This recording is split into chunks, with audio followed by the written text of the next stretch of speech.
apparently averted, at least for now, just hours before tonight's midnight deadline. We're going to have a full report from the White House. We will. And then we are giving you an inside look at the nearly 24 species just declared lost to extinction by the U.S., but there's also a sign of hope. Carrie Sanders will give us the lowdown from Florida. Plus, Hoda's got a one-on-one with Demi Lovato chatting about life, finding balance, and the new show on Peacock that has Demi searching for aliens. I did not see that coming. And all that, and the funny ladies of SNL join Jenna and myself to play Charading places you don't want to miss all out of the fun. That looks good. Let's press play on this Thursday edition of Today in 30. For the latest, we go to NBC's Peter Alexander. Hey, Peter, good morning. Hey, Hoda, good morning to you. So that is good news for hundreds of thousands of federal workers who would be furloughed in the middle of this pandemic if the government were to shut down. That vote later this morning to fund the government for at least a couple more months. But it remains a pivotal day for the president and for his party. And Democrat on Democrat divisions right now may force Speaker Nancy Pelosi to postpone a separate vote today on part of the president's economic agenda. President Biden is in the House. There he is. With efforts to avoid a government shutdown now heading into the bottom of the ninth, President Biden huddling with House Speaker Nancy Pelosi at the annual congressional baseball game at Nationals Park and greeting lawmakers from both parties. Thanks for coming out and coming over. Pelosi later seen working her phone from the stands. Facing tonight's midnight deadline, both the House and Senate are expected to vote today to temporarily fund the government, avoiding a debilitating shutdown. We have an agreement on the CR, the continuing resolution to prevent a government shutdown. Democrats don't want to shut down the government. Republicans don't want to shut down the government. The next crisis to be averted, a potentially catastrophic default on the nation's debt. That would happen if Congress does not raise or suspend the country's borrowing limit by October 18th. Not getting a deal done could trigger another recession and drive up credit card and mortgage rates, meaning you could pay more.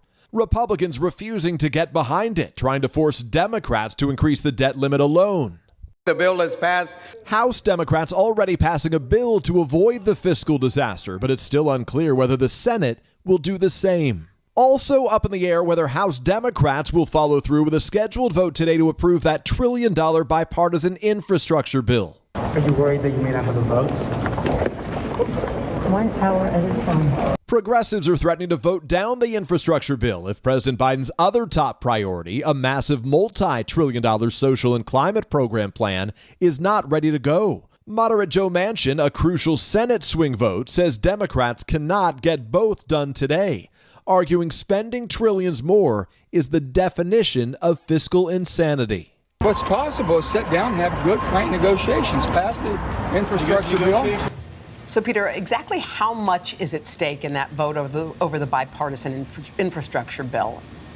Yeah, Hoda, this is a consequential day, just to put it simply here. Speaker Pelosi's rule has always been that she would not bring a bill to the floor if it does not have the vote, so it may not even get to the floor today. And to be clear, a vote on that bipartisan bill, it doesn't have to happen today, but that itself would be significant and would be telling, and a potentially big setback for Democrats, with both wings of the party digging in. Right now, a lot of the challenge here falls on President Biden himself. Will he go to Capitol Hill today?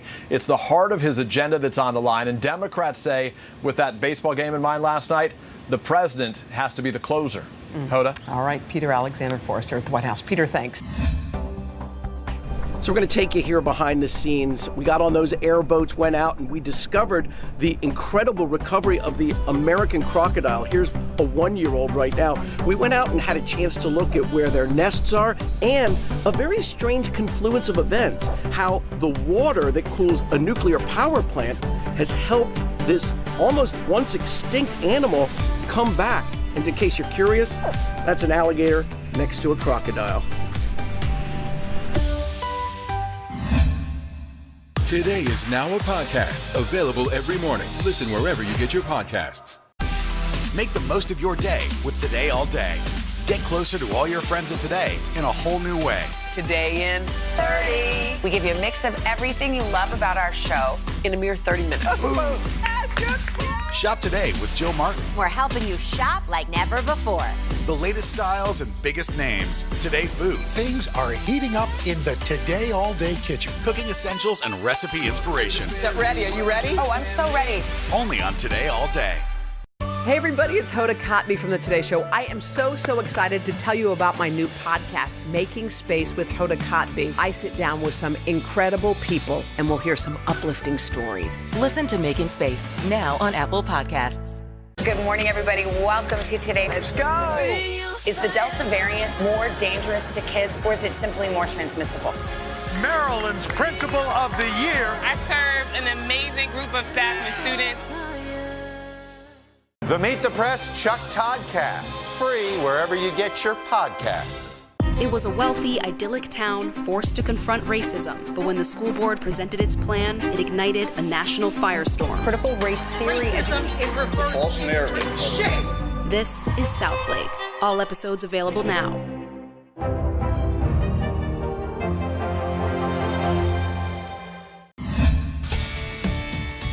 We're back with Today Climate, our series exploring the key issues that impact the world around us. Yeah, this morning's focus, the nearly 24 animals and plants now being declared extinct by the U.S. Fish and Wildlife Service. NBC's Kara Sanders joins us from South Florida with more. Kara, good morning. Well, good morning. Sadly, there used to be 2 birds that flew in the skies here in Florida that they now believe are gone forever. In Hawaii, there are 8 animals that they believe should now be listed as extinct. The U.S. Fish and Wildlife Service says that there are 23 plants and animals that have not been seen for so long that they belong on the extinction list. But amid this troubling news, there is also some hopeful signs. Animals coming back from the brink. Among them, the once nearly extinct American crocodile. Gone forever. The ivory-billed woodpecker, last photographed in 1935, now considered extinct. In some cases, the 23 animals and plants on the U.S. Fish and Wildlife list have so quietly disappeared, few realized they'd be gone forever. Hawaii's Kauai'o'o, last seen in 1987, but amid the troubling news, also some hope. Other species making a comeback against the odds, like the Florida panther. 4 decades ago, there were only 20 of these big cats left. Now, there are an estimated 200. To see what biologists say is perhaps one of the biggest success stories, we had to get on an airboat and navigate this extensive canal system in remote South Florida. The closed loop of waterways is used for the millions of gallons that flow every hour to cool the Florida Power and Light nuclear plant. Digging out the man-made canals resulted in 10 square miles of long, skinny islands, berms of earth that the nearly extinct American crocodile found were an ideal elevated spot to lay and hatch their eggs. When did you realize that one could actually benefit the other? The power plant could actually benefit the crocodiles? So this actually happened by accident. The start of the program was in 1978 after the accidental discovery of a crocodile nest. And that's a happy accident. That's a happy accident. That's right. In the 1970s, only about 100 American crocodiles were left in the U.S. Not to be confused with the alligator, the American crocodile now numbers more than 2,000. So this is an actual American croc nest. The return of the American crocodile, in large part because of these islands. Still, climate change is a concern. In one of Mother Nature's inexplicable twists, biologists have noted that as temperatures rise, crocs lay far more male eggs, much fewer female eggs. So if the temperature can impact the gender, as it gets warmer, you could have an imbalance? Sure, it's a definite possibility. Is that a concern to you as a biologist? Definitely. Again, biologists cannot say why, but they've noticed crocs now looking for cooler areas to lay their eggs, what may be an innate way, if temperatures don't keep climbing, to keep the genders balanced.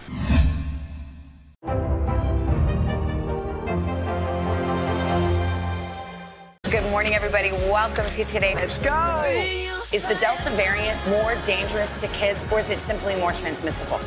Maryland's Principal of the Year. I served an amazing group of staff and students. Sometimes the news can be difficult and overwhelming for kids to understand. Will coronavirus come back next year? So to help make sense of it all, we've created a newscast just for them. Man, you know a lot. We hope your family will watch Nightly News Kids Edition. To cover the news, you have to be in it.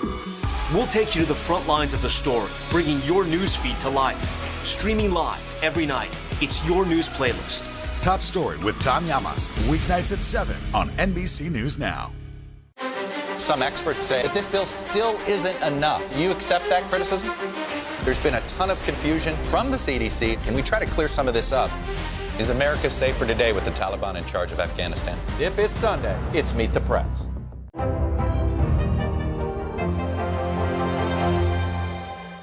It was a wealthy, idyllic town forced to confront racism, but when the school board presented its plan, it ignited a national firestorm. Critical race theory. Racism in reverse. False narrative. Shame. This is Southlake.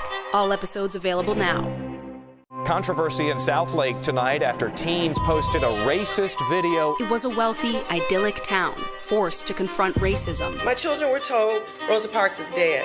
You all have to sit in the back of the bus. But when the school board presented its plan, this small town fight ignited a national firestorm. Critical race theory. Racism in reverse. False narrative of rampant racism. Shame. This is Southlake, an NBC News podcast. All episodes available now. Listen wherever you get your podcasts.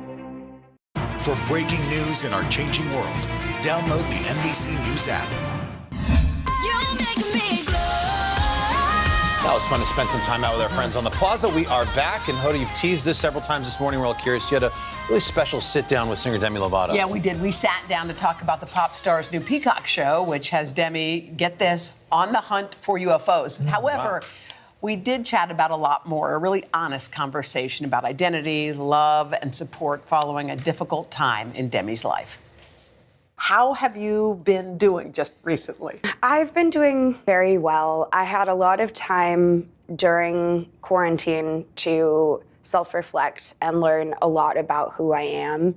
I came out as non-binary in May, and ever since then, it's just felt like my truth has been, living my life as loudly as possible without a care in the world.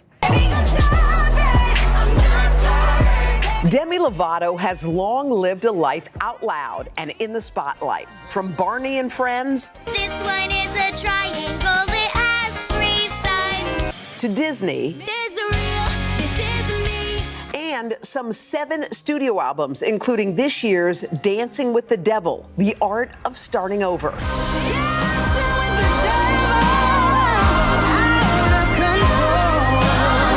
The album covering a public battle with drug addiction she almost lost. Demi Lovato hospitalized after an apparent drug overdose. But now Demi is charting a different path with a new identity. Now the world gets confused because that's how the world is. Well, it's like, okay, non-binary. What does that mean? I've known Demi Lovato since I watched her on TV with Barney. Yes. Well, so what does it mean? Her is now a they. And the way that I explain being non-binary to people is, or gender non-conforming is, for me personally, I can't speak to everyone and their experience. When I came to the realization that I am equally as masculine as I am feminine, my masculine and feminine energy are equal, so much so that I may be wearing a dress and heels right now, but I don't identify as just a woman or just a man, and I identify as both. But I do have a lot of grace and a lot of understanding for people that maybe misuse my pronouns. I still mess up sometimes and say, oh, I can't wait to be an aunt one day. And I'm like, wait, what word do I use? And so I think for that one, we're going to use ankle. Ankle? I like ankle. So when it comes to dating, yes, how does that work? I identify as pansexual. I'm attracted to human beings, and it doesn't matter what you identify as. I just don't hold myself back from sharing my love with anybody. Demi is also starting a new project. The subject, extraterrestrials. This bright light kind of moved in like these weird ways that a plane wouldn't move. The singer is on the hunt for aliens in a new streaming Peacock channel show called Unidentified with Demi Lovato. Say hello to Demi. Basically, we went out there with equipment and meditated and tried to make contact. And you'll have to watch the show. Oh, come on. So when you say make contact, what does that mean? When I say make contact, I don't mean like touching fingers with an E.T. You know what I'm saying? What I mean by making contact is just by putting the intention out into the universe that you will see something from another world, and then you see something that you can't explain. So you feel like, I actually believe this as well, that there are other things other than us out there in the universe. Yes, I do. And I am totally okay with people thinking that I have lost my marbles, but I have seen some things in the sky that I cannot explain. This past year, the pop star released a new show, new music, a new podcast, a new identity, demonstrating Demi is a master when it comes to the art of starting over. Do you have room for I know you take time for self-reflection, but is there time? Yes, I definitely take time for myself. Luckily, I'm in a position in my career where I've kind of paid my dues a little bit. I've been around the block, so I don't have to run myself into the ground anymore like I used to when I was first starting out.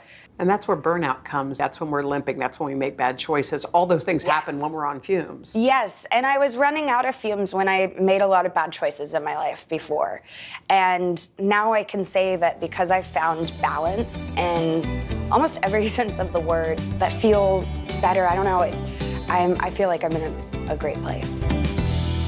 Demi also talked about keeping so much private early on, including bullying and an eating disorder, and then oversharing after a public breakdown. Of course, that opened Pandora's box of questions and stories. So now Demi's decided to be more selective, sharing only what could help someone else. That's good advice. And by the way, Unidentified with Demi Lovato begins streaming today on Peacock. For more of our conversation, you can check out today.com. Good conversation. Yeah. Thank you.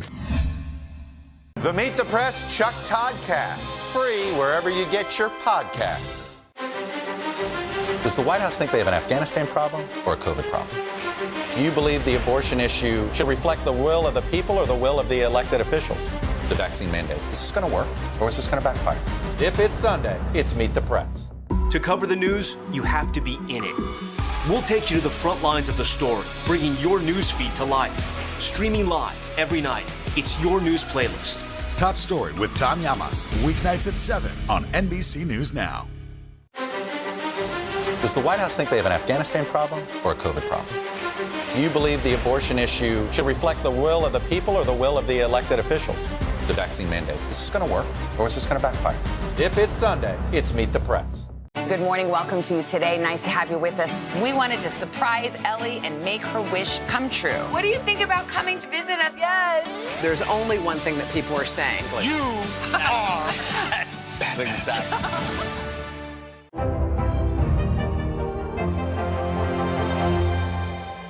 Good morning, everybody. Welcome to Today. Let's go. Is the Delta variant more dangerous to kids, or is it simply more transmissible? Maryland's Principal of the Year. I served an amazing group of staff and students. For breaking news in our changing world, download the NBC News app. All right, time for Buddy Up. That's when we get together for a little fun outside the studio. So obviously before Dillon had her baby, the four of us took a trip to the bowling alley. We split into our teams, the News Nerds and the Weather Wizards. Check out which one ended up in the gutter.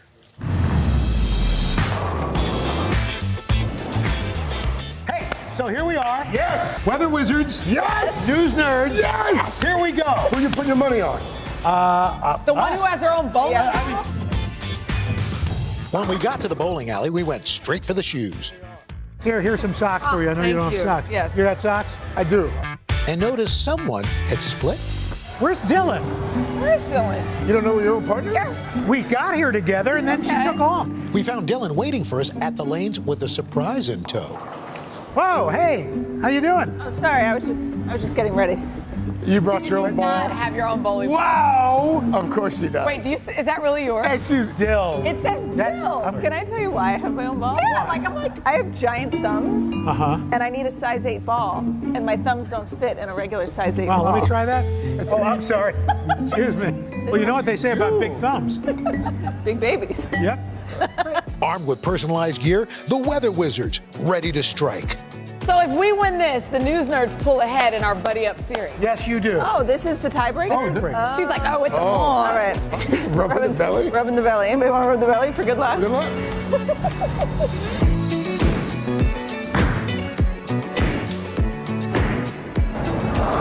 We've had enough practice, Bionic Man. Ready. Here we go.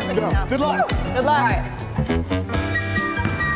Oh, it's coming to That's play. your power. That was a lot of power. That's a lot of power. Not a lot of skill, a lot of power. That's a lot of power. The trash talking starts early. Oh my gosh.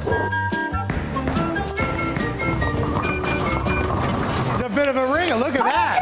Yeah, you're killing it. I forgot to tell you that I spent my Fridays growing up at the bowling alley. No way. My dad was in 2 bowling leagues. That would have been some good information. Yeah. There we go. The first strike of the day. Okay.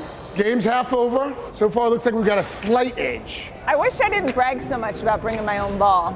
And your own shoes. You're doing You know what well. I think might help? What? We'll grab you some drinks. Yes. Okay. Can I have one? I'll help you bring them. Shirley Temple? Shirley Temple. Shirley Temple. Okay. Shirley Temple. What do you want, Chanel? I want a margarita. Okay. No matter what. Yeah, no matter what. Good time. We cool. I'm inspired. Oh, stop it.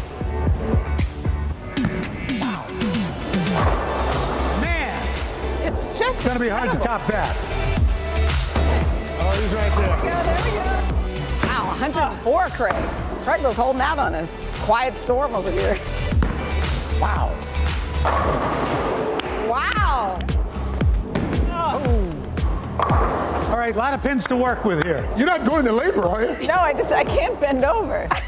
At any moment, there's going to be a little hand with a little ball just going like that. And my arm's about to fall And your off. arm's gonna follow the ball down. That's right. Weather Wizard's falling apart. All right, so we're going into the last frame. 145 I'm going into to labor. 188.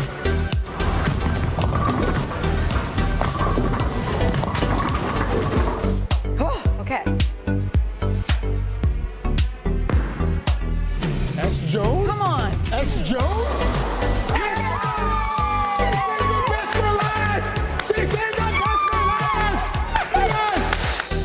I think we have new champs. You have pulled ahead.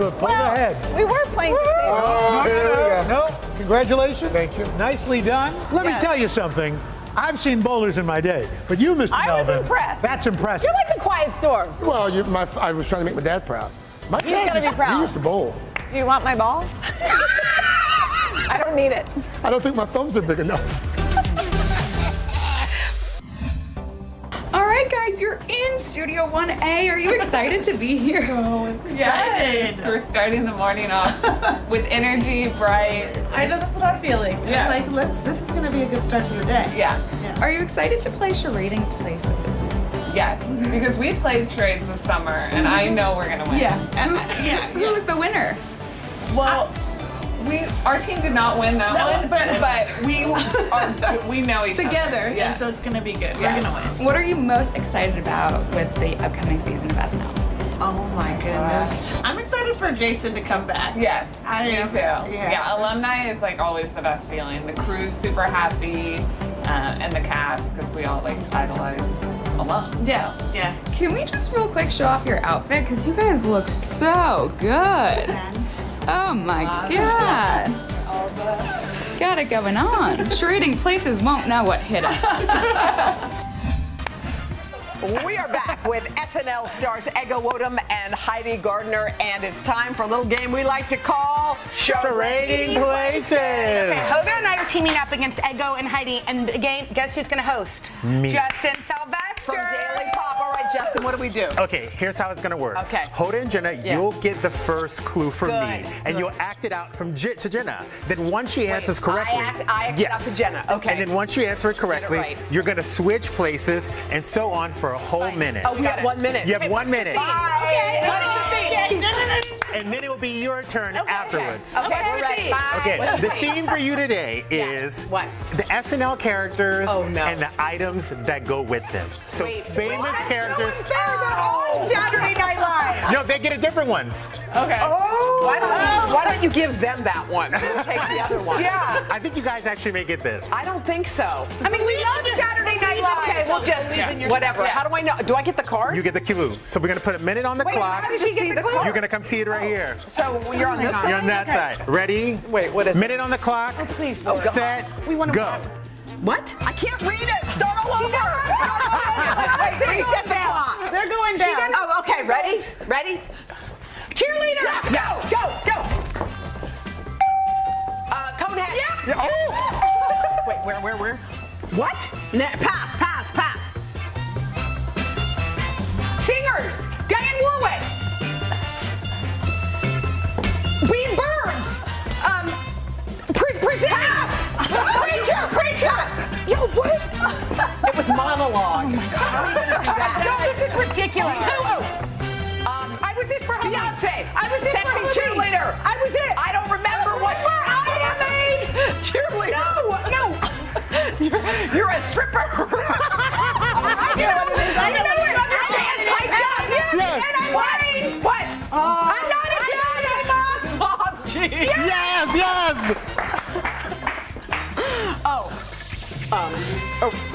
Two. No. Oh, preacher.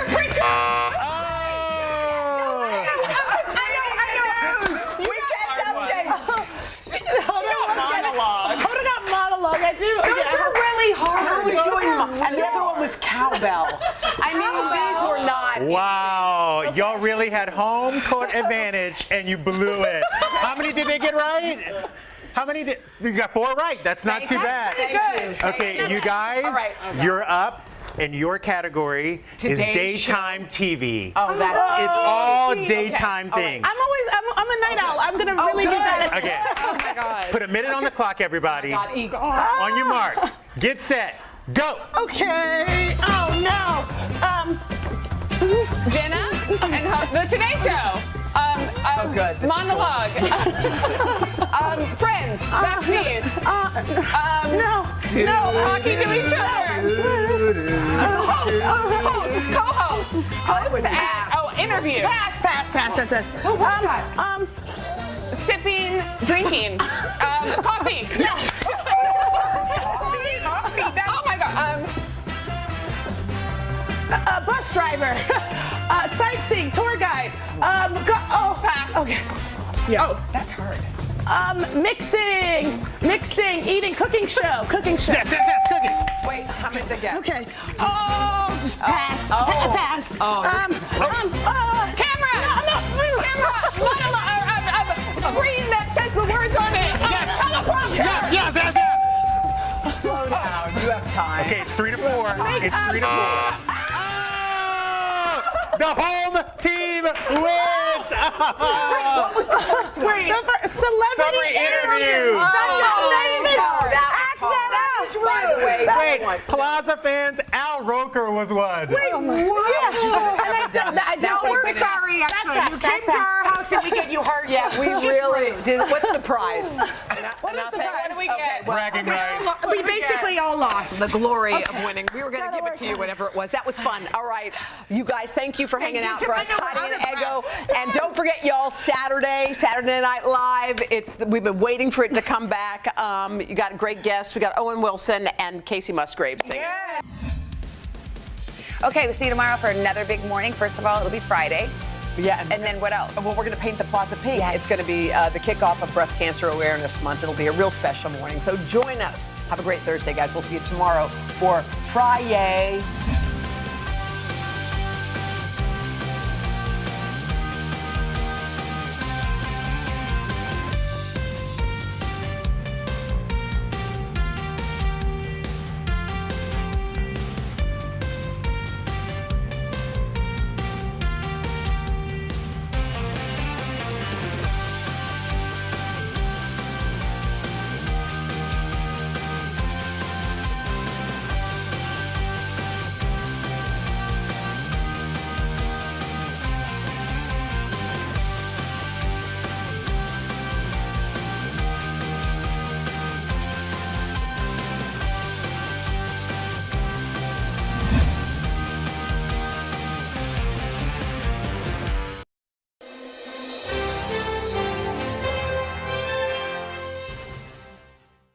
Hey guys, Willie Geist here. Hope you're enjoying Today All Day. One of my favorite parts of hosting Sunday Today every week is the opportunity to sit down with some of the biggest stars in the world and spend a bunch of time with them to dig through their life and career.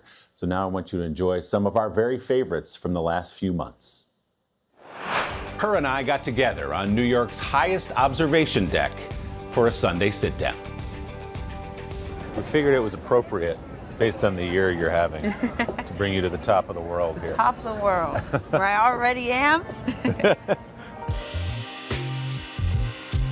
100 stories above Manhattan, H.E.R takes a moment to stop and admire the view. It makes it seem a little smaller. It does.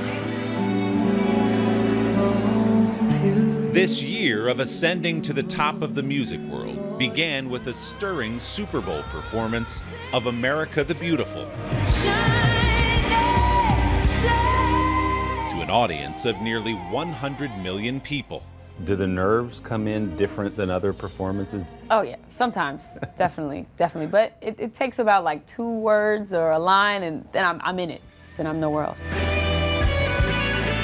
How special was that performance for you? It was very special because you see a young black woman, black Filipino woman up there on the stage, you know, playing electric guitar. And I don't think you see that very often, you know, especially on a stage like that. So, you know, we'll be back for a halftime show one of these days.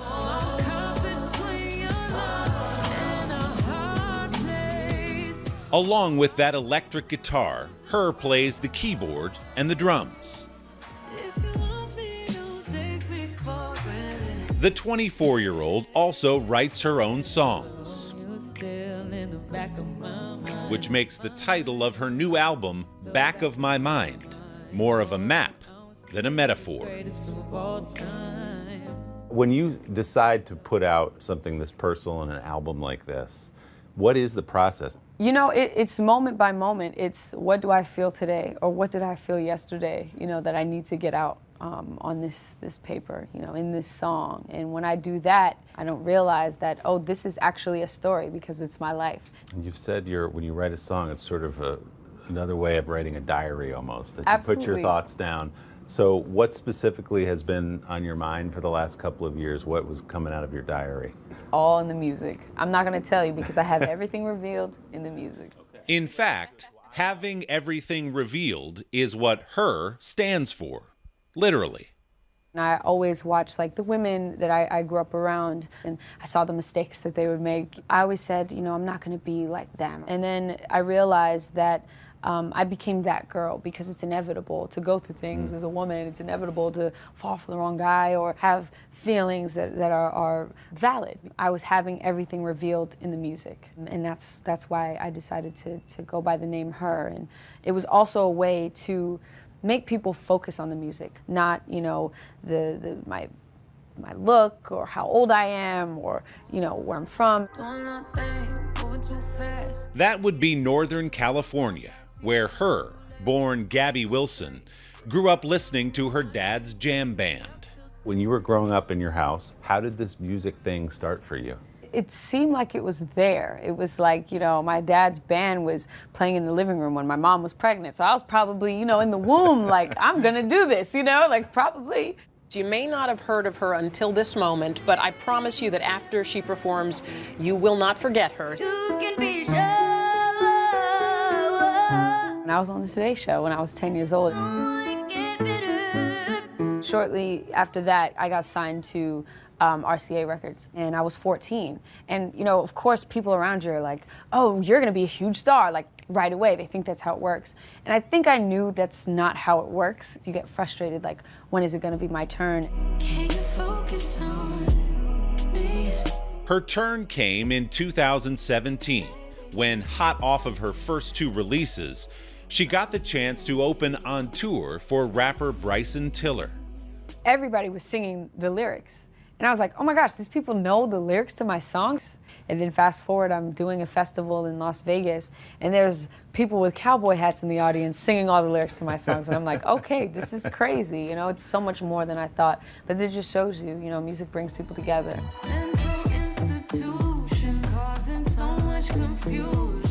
This year, 2 more major milestones for H.E.R. winning the Best Original Song Oscar for Fight For You from the movie Judas and the Black Messiah.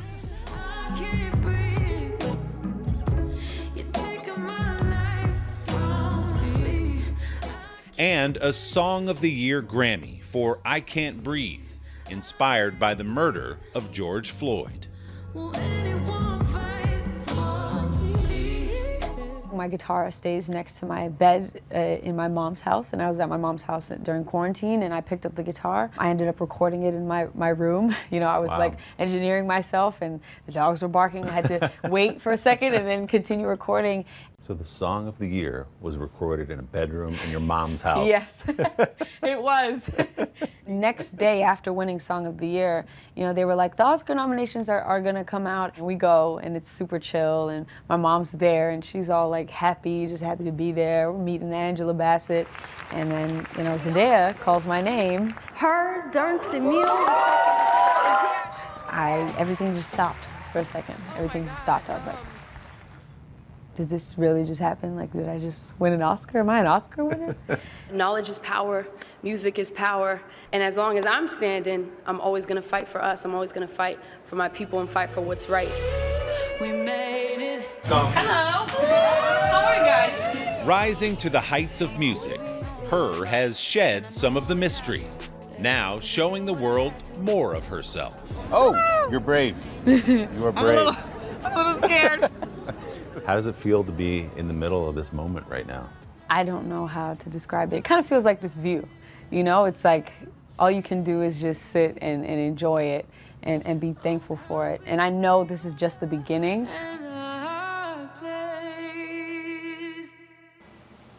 The album Back of My Mind is available now wherever you get your music. Our big thanks to Peak and Edge at Hudson Yards in New York for hosting us with those truly spectacular views. Don't forget to subscribe to the Sunday Sit Down podcast to hear the full-length interview with H.E.R.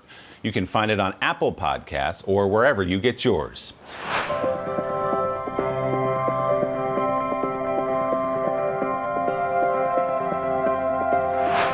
Do you feel like the bad guy in this? Why should they believe you when they know that people are getting in? Has it been worth it to make this trip? Do you feel like you're giving a green light to politicians? How do you explain why your case has become so important? Controversy in Southlake tonight after teens posted a racist video. It was a wealthy, idyllic town, forced to confront racism. My children were told Rosa Parks is dead. You all have to sit in the back of the bus. But when the school board presented its plan, this small town fight ignited a national firestorm. Critical race theory. Racism in reverse. False narrative of rampant racism. This is Southlake, an NBC News podcast. All episodes available now. Listen wherever you get your podcasts. Good morning, everybody. Welcome to today. Let's go.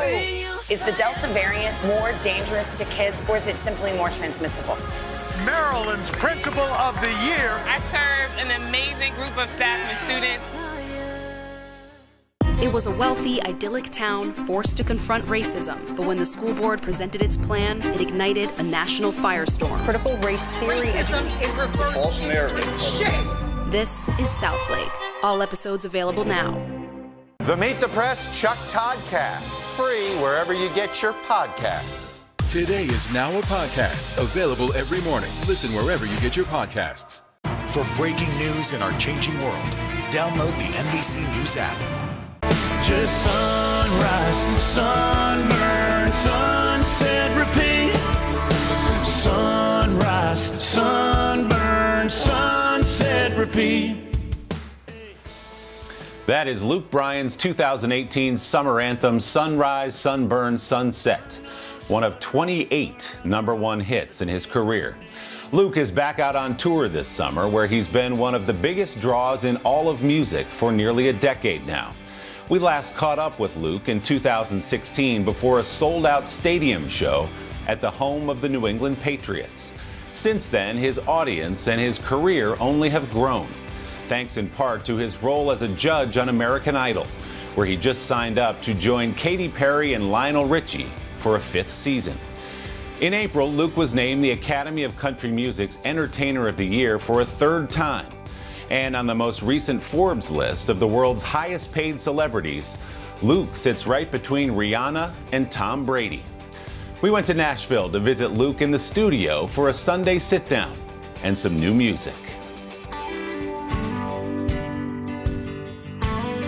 You know what I love about you, Luke? You're a hands-on artist, and you know what every one of these buttons does. Yeah, this is the flux capacitor.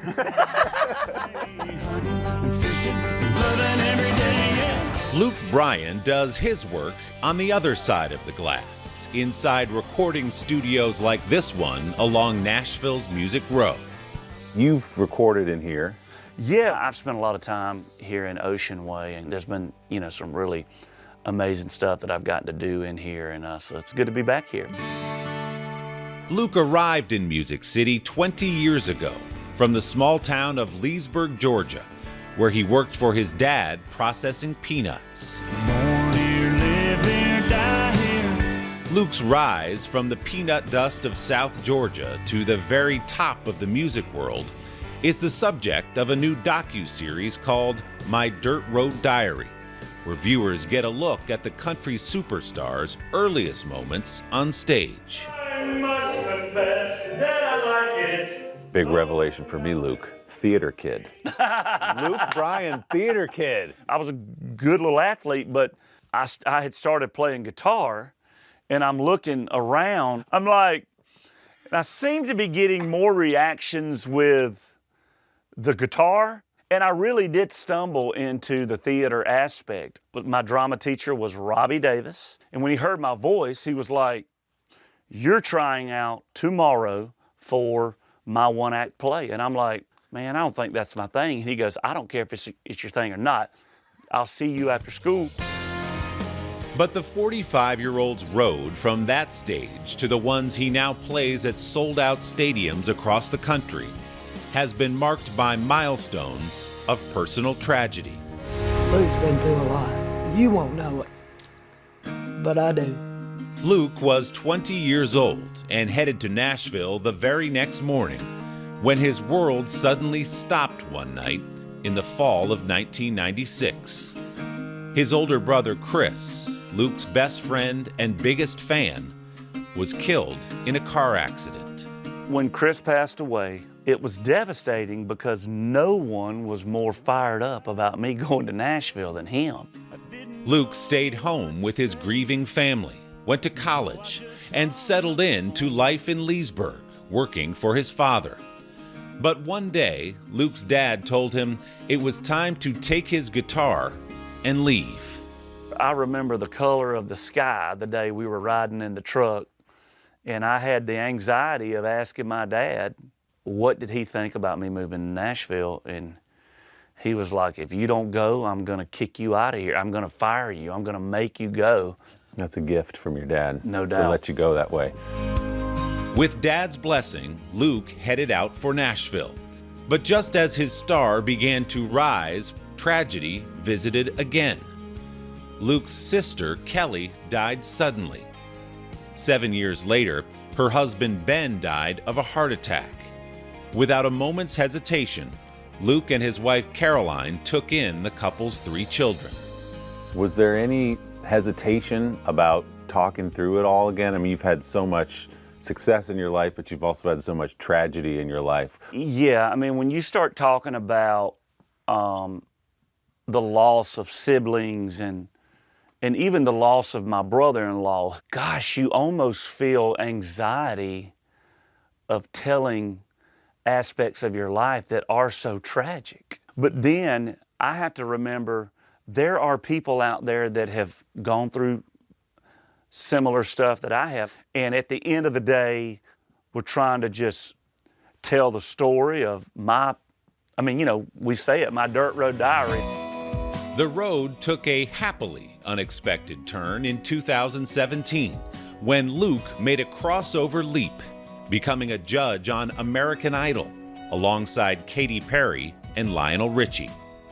Now you are getting a little pitchy, but your voice is pretty. Yeah. Being around Lionel and Katy, they operate in a whole different level. They've never whispered. I don't know what they're doing. They leave me out of all the good stuff. We really enjoy each other's company. We enjoy working together for the common goal.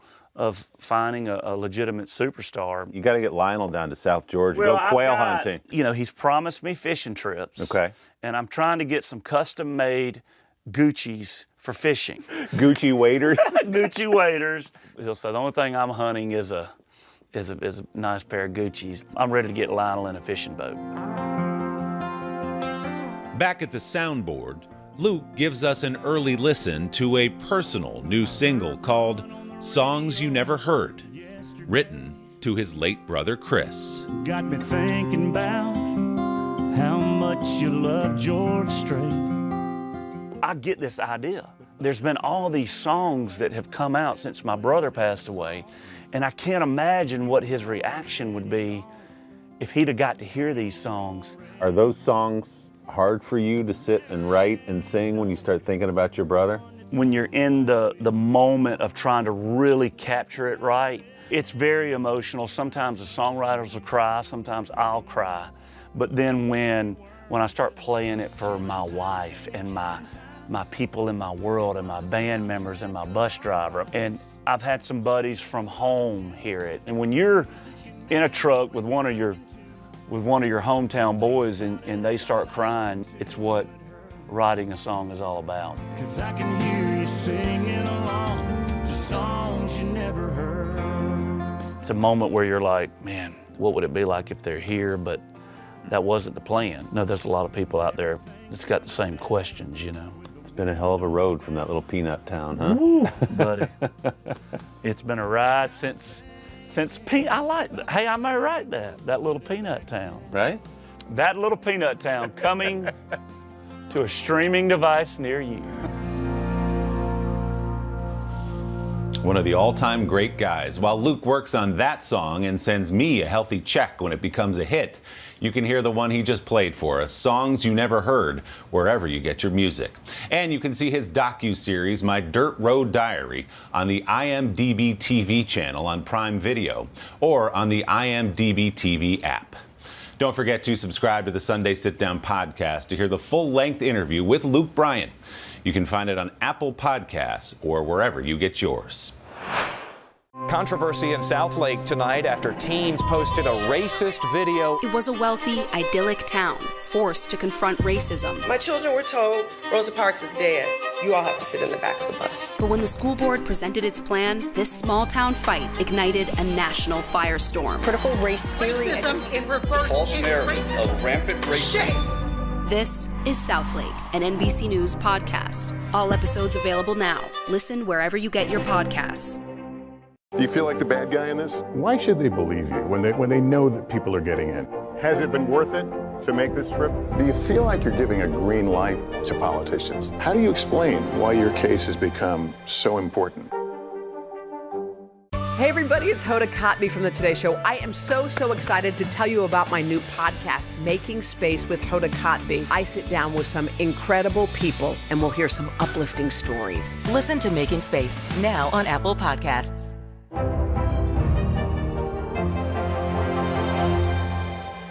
Today is now a podcast available every morning. Listen wherever you get your podcasts. Does the White House think they have an Afghanistan problem or a COVID problem? Do you believe the abortion issue should reflect the will of the people or the will of the elected officials? The vaccine mandate. Is this going to work or is this going to backfire? If it's Sunday, it's Meet the Press. For breaking news in our changing world, download the NBC News app. It was a wealthy, idyllic town forced to confront racism. But when the school board presented its plan, it ignited a national firestorm. Critical race theory. Racism in reverse. False narrative. Shame. This is Southlake. All episodes available now.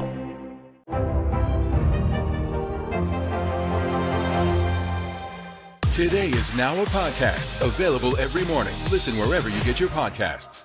For breaking news in our changing world, download the NBC News app. Stop ignoring me! This is an actor announcement. The show's over, so you're not technically an actor anymore. How dare you, you rotting pair. I will stop being an actress when the earth stops spinning on Kabbalah Monster's fingernail. The only thing that stops... That is Jane Krakowski as the hysterically self-absorbed actress Jenna Maroney on 30 Rock, which ran for 7 seasons on NBC. That memorable role on the classic show created by Tina Fey earned Jane 4 Emmy nominations. Krakowski and Faye teamed up again on the unbreakable Kimmy Schmidt, where Jane was nominated for another Emmy playing another hilarious narcissist, this time a socialite named Jacqueline White. The Tony Award winner has been working steadily on TV, in the movies, and on Broadway since she was a teenager, breaking out with a life-changing Golden Globe-nominated performance on Ally McBeal. Jane and I got together on a New York City rooftop the other day for a Sunday sit-down.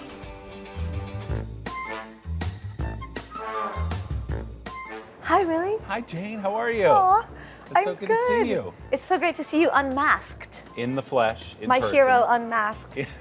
Jane Krakowski was born to perform. The New Jersey native made her Broadway debut at just 18 years old. Krakowski was still a senior in high school when she skated onto the stage in Starlight Express. And by then, she already was an Emmy-nominated soap opera star and the unforgettable Cousin Vicky in the classic 1983 movie Vacation. I'm going steady, and I French kiss. So everybody does that. Yeah, but Daddy says I'm the best at it. So what was that like to have a lot of it really high-profile stuff happening at that age while you were still in high school? Exhilarating, I guess. When I look back, it doesn't seem like it was fast or like a lot coming. Acting is in Krakowski's blood.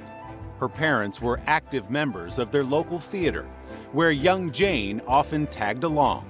From the time I was in a crib, I was backstage at this community theater, and I've had many of those shows I've come to be in on Broadway. And those moments are the moments where I think, wow, how did this even happen? Like, how did I see my dad and my mom be in a show in community theater, and now I'm opening it on Broadway? Those days are never lost on me, because I'm so thankful to the support and creativity that my parents infused into our lives as a child, and still loving it now, like this many years later. I've been in this business a long time. Does the White House think they have an Afghanistan problem or a COVID problem? Do you believe the abortion issue should reflect the will of the people or the will of the elected officials? The vaccine mandate. Is this going to work or is this going to backfire? If it's Sunday, it's Meet the Press. Make the most of your day with Today All Day. Get closer to all your friends at Today in a whole new way. Today in 30. We give you a mix of everything you love about our show in a mere 30 minutes. Shop today with Jill Martin. We're helping you shop like never before. The latest styles and biggest names. Today Food. Things are heating up in the Today All Day kitchen. Cooking essentials and recipe inspiration. Get ready. Are you ready? Oh, I'm so ready. Only on Today All Day. Make the most of your day with Today in 30.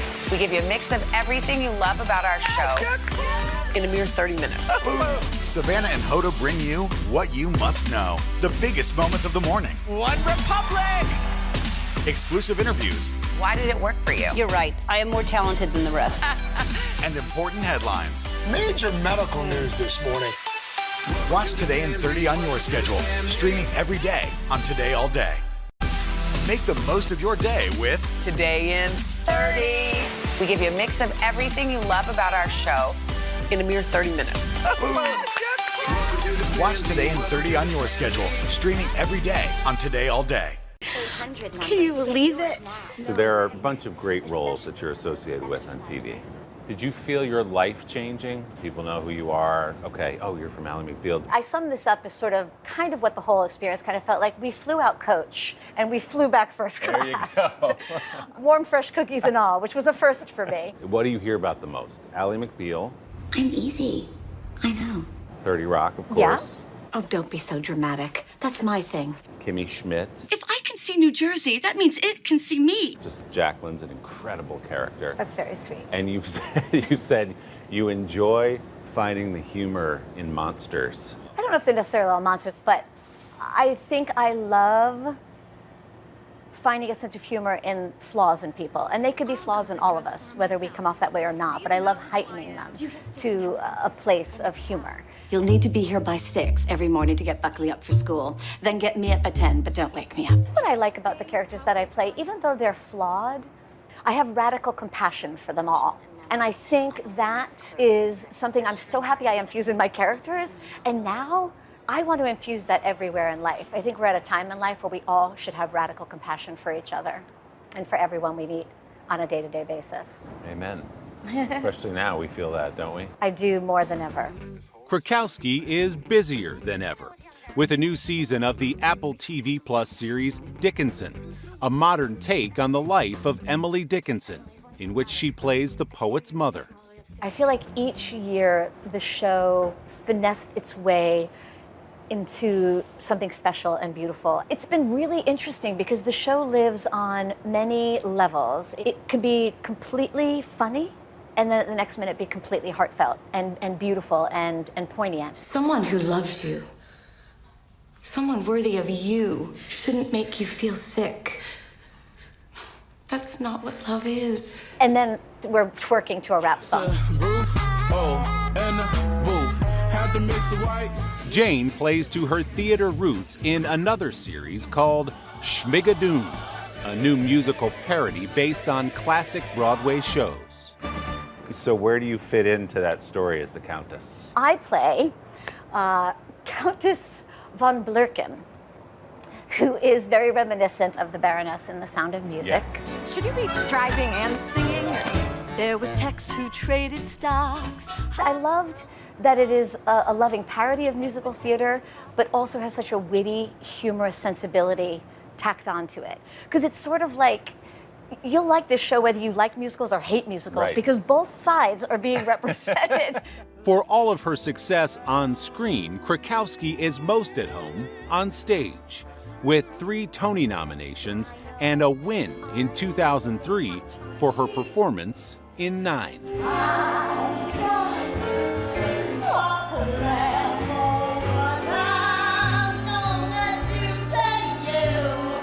When they call your name, does it all come back?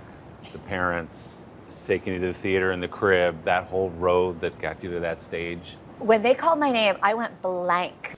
Jane Krakowski, 9, the musical. Like, I think I had a moment of an out-of-body experience. My speech is awful. Please don't play it on the show. We're going to play it in its entirety now. Please don't. It's so not good. Oh my God, thank you so much. But I think generally speaking, you are not a jaded person. You don't take all these things in your life and career for granted. Not a step, not a minute of it. I'm so thankful. And as a mom of a 10-year-old, I hope my son can find what he loves to do, and I can nurture it and say yes and go so he can find that for himself too. Because you have a life well lived series, don't you? Yeah. It's a life well lived when you can get to do what you love to do for your whole life. And you're doing it. All right, thanks so much, guys. This was great. This was great. And we've got our out. You do have a life well lived, don't you? Yes. I know. I mean, she's pulling in the branding from the show. And All right. If there was a mic, I'd drop it, but I did actually drop the mic. That was an unconventional mic drop. Well, if you haven't noticed. A lav drop. I'm not exactly conventional. A noble, if ill-conceived, attempt at a mid-interview mic drop. Jane's 2 series, Dickinson and Schmigadoon, both now are streaming on Apple TV+. A special thanks to our friends at Gallo Green at the McKittrick Hotel in New York for that beautiful setting. And don't forget to subscribe to the Sunday Sit Down podcast to hear the full-length interview with Jane Krakowski. You don't want to miss this one. You can find it on Apple Podcasts or wherever you get yours. Welcome to Today All Day. All day? Today, all day. All day. This is a long way of asking who's your favorite character you've ever played? A unicorn. The unicorn. You gotta have the unicorn. What is she right there? That's why you're saying all these nice things? Yeah, she gave me the look. Sorry to disturb your day. Everyone's mad at you, Willie. Better make this fast. I don't want the wrath of Luna. When I see you, I always think, I wonder what his quote would be. Give us 6 minutes and we'll ask as many questions as we can. Welcome to Cold Cuts. Cold cut, cold cut. My buddy Cal cooking with me. Dads don't babysit. It's called parenting. What was the first book you remember loving?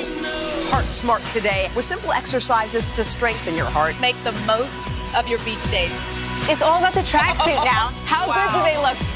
I now pronounce you husband and wife. Kiss the bride.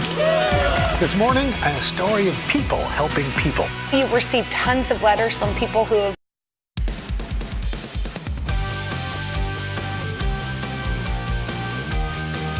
Hi, Today All Day. We've got a great show for you on this last day of September.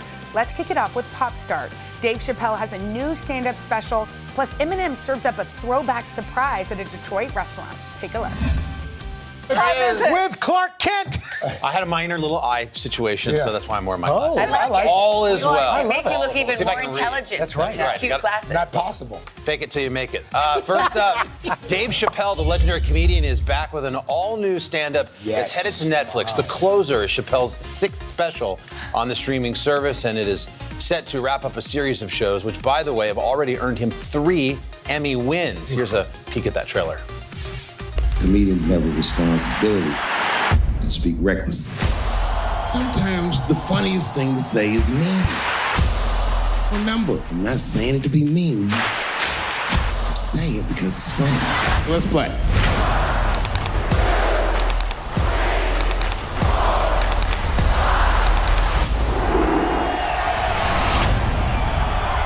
Are you ready? Quality control is always amazing. Like, he puts out Nobody's the funniest smarter. stuff. Right, yeah. Chappelle's The Closer is going to hit Netflix on October. Oh, next week. 5th, yeah, it's coming up. Next up, Eminem. Funny, just last week, Savannah was telling us on Pop Start, I thought shockingly that her go-to karaoke song was the hit Eminem song, Lose Yourself. But did you know that the lyrics from that song have come to life in the form of a new restaurant in Eminem's hometown of Detroit? And it focuses on the line, Mom's Spaghetti. Now the rapper has a new Italian takeout place. Take a look. Get your sweaters ready, Detroit. Mom's Spaghetti is coming to 2131 Woodward Avenue. Want some road pasta after the game? Got that. Meatballs? You know we got that. What about the Sketty sandwich? Mom's got that too. Get ready to get some Mom's Spaghetti, Detroit. Opening in the alley next to Union Assembly this September. It almost looks like an SNL parody. It does. Yeah, it does. That's it. That's real. But here's that's good bass. It's Sketty sandwich. If you know the lyrics, like Mom's Spaghetti, Yeah. I don't know if that's the title of a restaurant I know. you want to eat. What's happening, Craig? It's happening right there. Okay. Decades of serving up fiery versus Emma's dishing out some hot pasta. Love it. And at yesterday's grand opening, check this, Slim Shady himself surprised everybody. Wow. He was handing out orders from their alley takeout window. Excited fans snapping up everything, like the Sketty sandwich you saw there and spaghetti and meatballs. Something to check out next time you're in Oh my Detroit. gosh, definitely. Crazy. Coming up next on Today Talks, we're checking in with our new mama of 3. That's just ahead. Today is now a podcast available every morning. Listen wherever you get your podcasts. News is more than a headline. It informs, it inspires, and it still matters. To cover it, you have to be in it. And that's what we're gonna do. Every night, we take you to the front lines of the story, where it's actually happening, with NBC News journalists on the ground from all over the world. We cover what you need to know and bring your newsfeed to life. In primetime and streaming live, it's your news playlist every night. Top Story with Tom Llamas, weeknights at 7 on NBC News Now. Good morning, everybody. Welcome to Today. Let's go. Is the Delta variant more dangerous to kids, or is it simply more transmissible? Maryland's Principal of the Year. I serve an amazing group of staff and students. It was a wealthy, idyllic town forced to confront racism, but when the school board presented its plan, it ignited a national firestorm. Critical race theory Racism, it refers False narrative. shame. This is Southlake. All episodes available now. Do you feel like the bad guy in this? Why should they believe you when they know that people are getting in? Has it been worth it to make this trip? Do you feel like you're giving a green light to politicians? How do you explain why your case has become so important?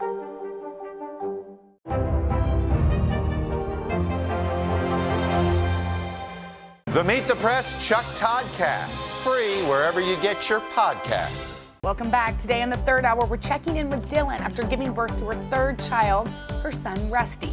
See the sweet moments with the newborn. That's next. So we mentioned something special you may have heard. Dillon had her baby boy yesterday morning. Yay. His name is Russell James. Love it. You have Calvin, you have Oliver, now you have Russell. He's doing great, so is Mom, but don't take our word for it. Do we have Dillon? Hi, guys. Hey. How are you? I'm doing great. How are you guys? Well, we're fine, but you, of course. And how's Russell James doing? He's doing awesome. He's in such good hands up in the NICU, which actually takes a lot of pressure off of me. There you are.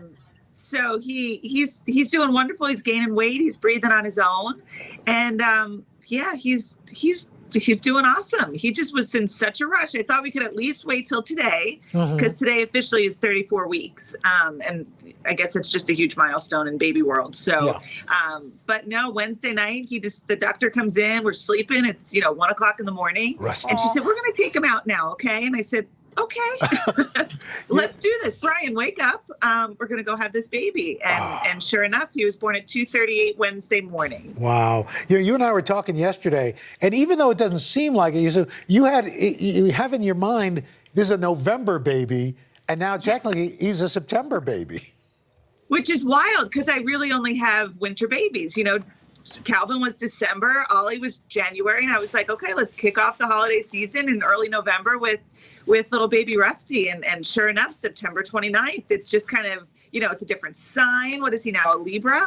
I didn't do any research on Libras. I didn't do anything. Nothing's planned. There are no clothes clean. There's no crib in the house, right? Nothing was planned. It's wild. I can't believe he's here. I love it. He's his own. That's what you want the third one to be, right? You want his own. He's his own little guy. So I have a couple of comments. One, you look like you just stepped out of a spa. Your skin's all dewy and fresh. I don't know what you're doing. I pinched my cheeks. I've been in this room since Sunday, and I have no makeup. Well, you look absolutely gorgeous. So that's one thing. And two, it's so funny because thankfully, he was so big. Like Jill and I talked about it. We were talking about how it was kind of uncomfortable to walk when you have, a big belly. And you know what? It worked out that he was over 5 pounds and he was so big so quickly, because now, he's breathing on his own and he's fine. I know. And it was a blessing that I got here when I did. So when my water broke Sunday night, I was like, Brian, I think my water broke. He's got the kids in the car. He drops me off. I didn't even get to say goodbye to Cal and Ollie because they were asleep in the back seat of the car. And I'm glad I got here when I did, because they were able to give me 2 rounds of steroids. And, that was enough to kind of boost his lungs. So when he was first born, he just had a little bit of oxygen. But ever since, he's been really breathing on his own.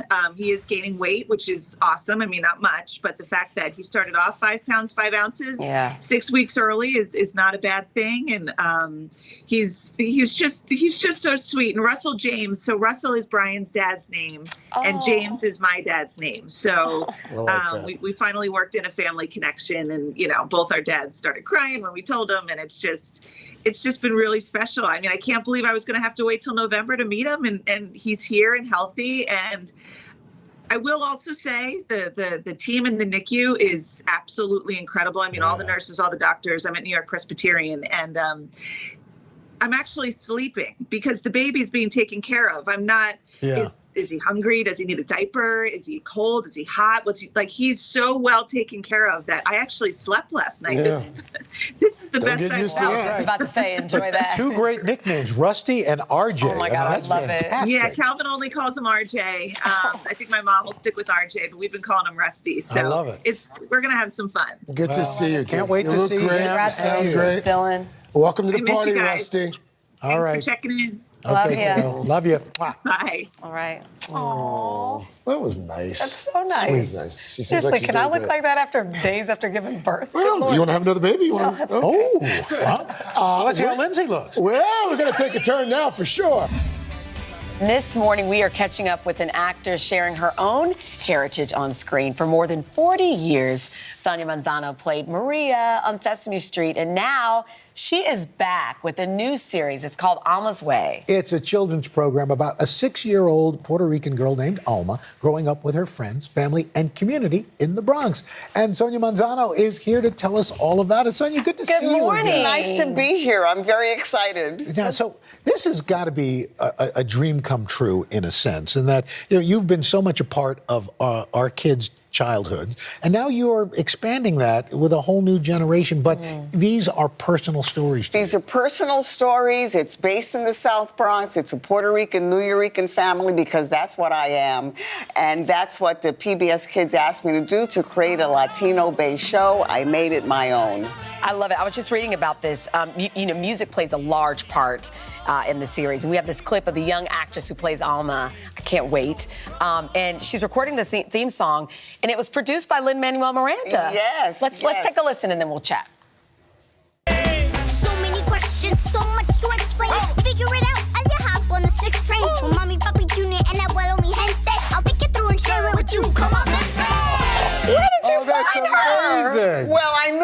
from Sesame Street, and I knew his father, Luis Miranda, who's very active in the Puerto Rican community for many years. So I called him up and I said, so hook me up with your son.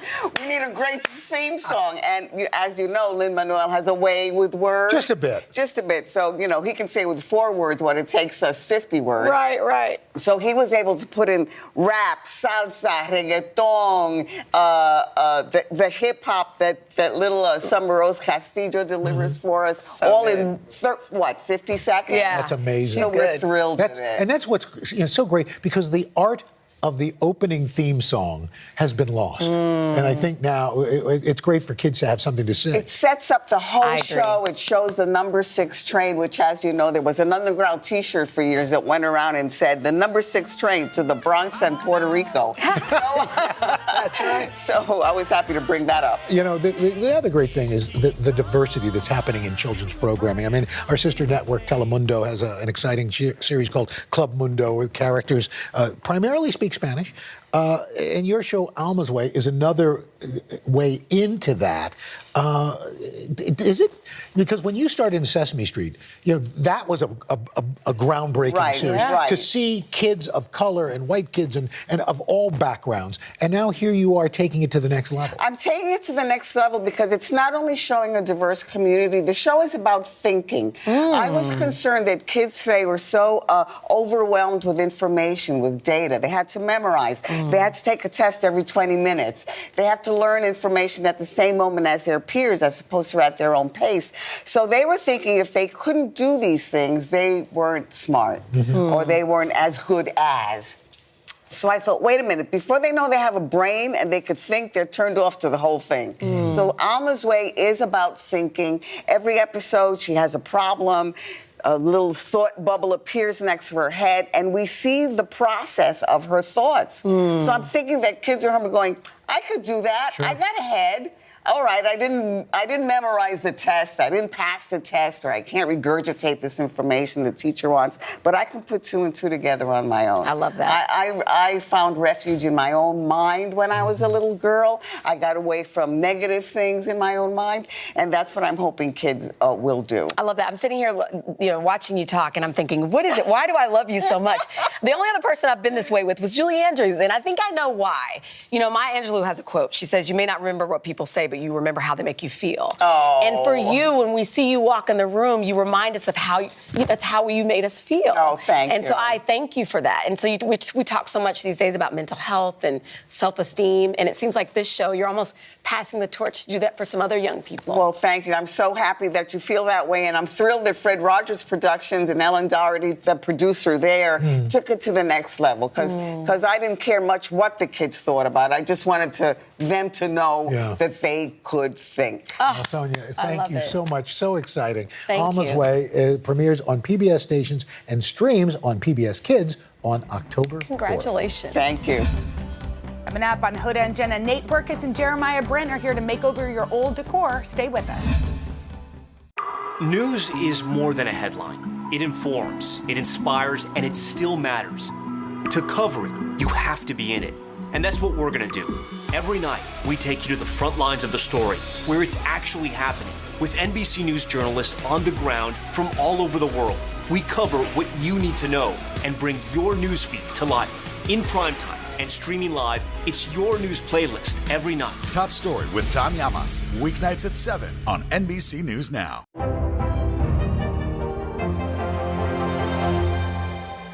Today is now a podcast available every morning. Listen wherever you get your podcasts. Hey everybody, it's Hoda Kotb from The Today Show. I am so excited to tell you about my new podcast, Making Space with Hoda Kotb. I sit down with some incredible people and we'll hear some uplifting stories. Listen to Making Space now on Apple Podcasts. The Meet the Press Chuck Toddcast, free wherever you get your podcasts. Do you feel like the bad guy in this? Why should they believe you when they know that people are getting in? Has it been worth it to make this trip? Do you feel like you're giving a green light to politicians? How do you explain why your case has become so important? Still to come on the Channel 2 News. Well, the waters are certainly receding now. Still too close to call. Lester Holt reporting from Ground Zero, as it's being referred to. It is, in fact, a taste of freedom. The Haitian people know a little something about resiliency. What's the biggest risk right now? Some of the troops who have been proud. I want to welcome you to the first presidential debate. In fact, we've been told we can't go any farther. You with some resilient folks, let me get a hint.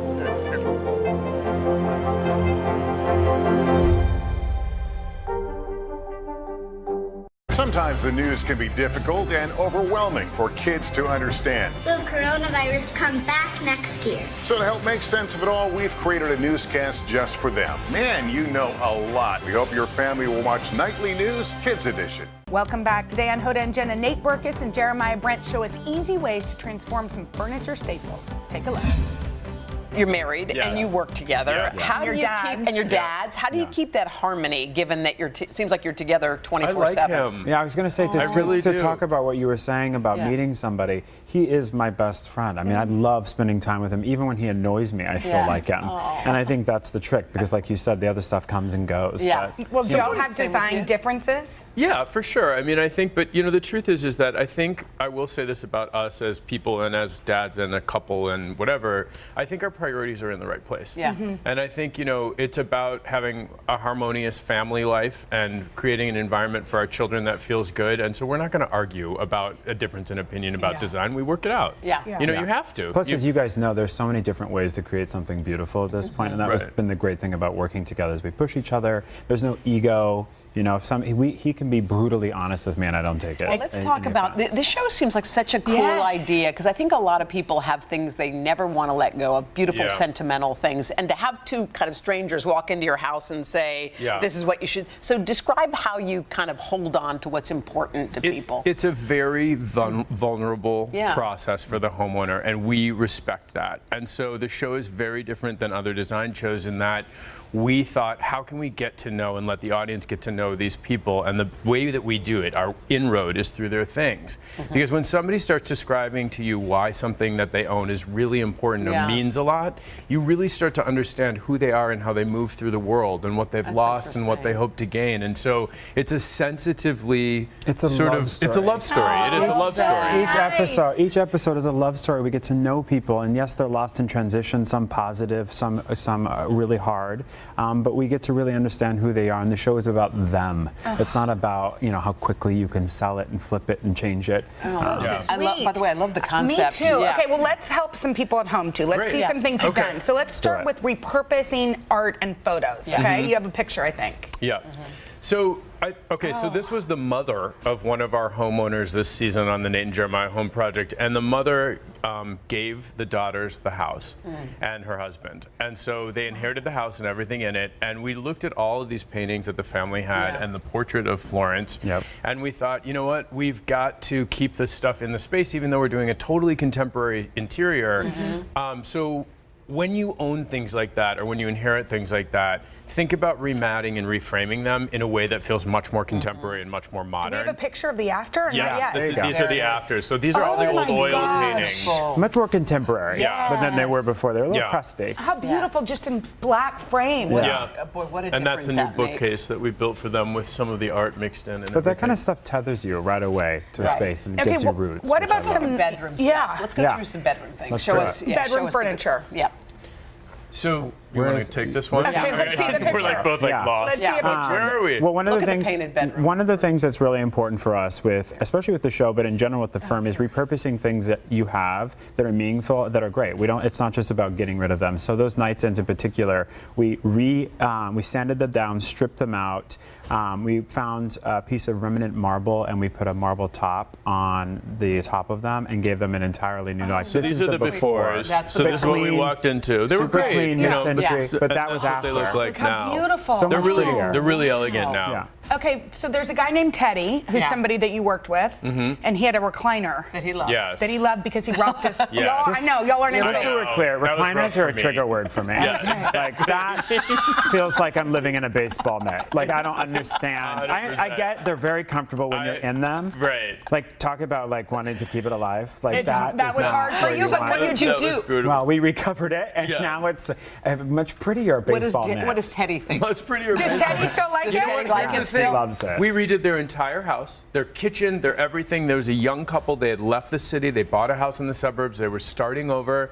And we did this entire house, which they loved. Yeah. And then they got to that chair in the corner and whooped like you thought we had given them a in-ground pool. God, I love them. 6 foreign cars in the driveway. I was like, you have got to be kidding me. That's what This you're is so your excited takeaway? about? Wait, can we see the armoire real quick? I Yeah. just want one more picture because this, Yeah. I think, is a good, Yeah. the before and after. Okay, there it is. Yeah. That's the before. So this was in yet another episode, and this was something that meant something to them. So we put wallpaper in the back. Beautiful. And Beautiful. yeah, very clean. You guys have Painted given us black. the best ideas. Yeah. And by the way, we still thank you. These chairs are probably from your collection. Remember when they did a studio? Oh my God, remember? When we get back in the studio, can we do We another might need a reshoot? refresh. Yeah, let's The do a Nate refresh. and Jeremiah home project premieres next Tuesday on HGTV and Discovery. It's so good. Guys, thank you. y'all. Today Talks continues after the break. Good morning, everybody. Welcome to Today. Let's go. Is the Delta variant more dangerous to kids, or is it simply more transmissible? Maryland's Principal of the Year. I served an amazing group of staff and students. Do you feel like the bad guy in this? Why should they believe you when they know that people are getting in? Has it been worth it to make this trip? Do you feel like you're giving a green light to politicians? How do you explain why your case has become so important? Good morning, everybody. Welcome to Today. Let's go. Is the Delta variant more dangerous to kids, or is it simply more transmissible? Maryland's Principal of the Year. I served an amazing group of staff and students. Does the White House think they have an Afghanistan problem or a COVID problem? Do you believe the abortion issue should reflect the will of the people or the will of the elected officials? The vaccine mandate. Is this going to work or is this going to backfire? If it's Sunday, it's Meet the Press. Make the most of your day with Today in 30. We give you a mix of everything you love about our show in a mere 30 minutes. Watch Today in 30 on your schedule, streaming every day on Today All Day. Good morning. Welcome to Today. Nice to have you with us. We wanted to surprise Ellie and make her wish come true. What do you think about coming to visit us? Yes. There's only one thing that people are saying. You are.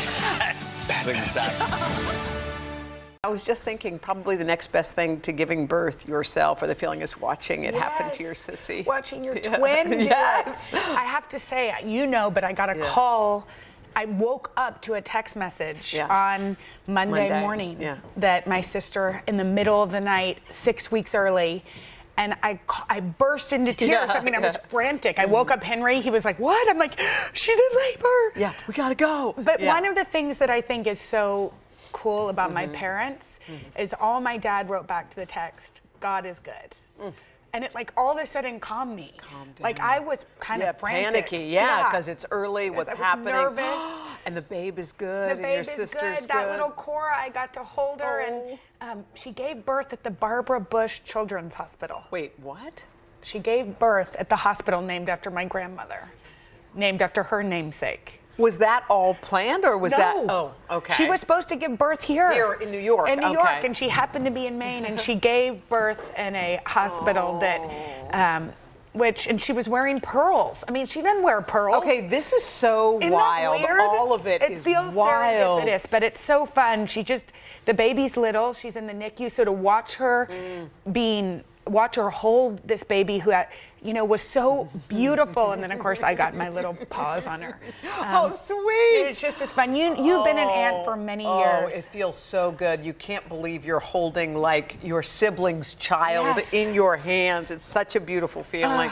And also, we're going to give a shout out to our pal Dillon. Yes. Oh my gosh, Dillon, her husband Brian. They've got a brand new baby boy. Russell James came into the world also weeks early. The same night. Is that so weird? And what's his name happening? is Rusty. Look at little Rusty. I texted with Dillon this morning. She's feeling good and happy, and so we're just so happy for them. Congrats. Yesterday, I got a big surprise. I'm sitting here with Savannah. We're doing the show while you're out, and then who bursts through the door but our pal, Justin Sylvester.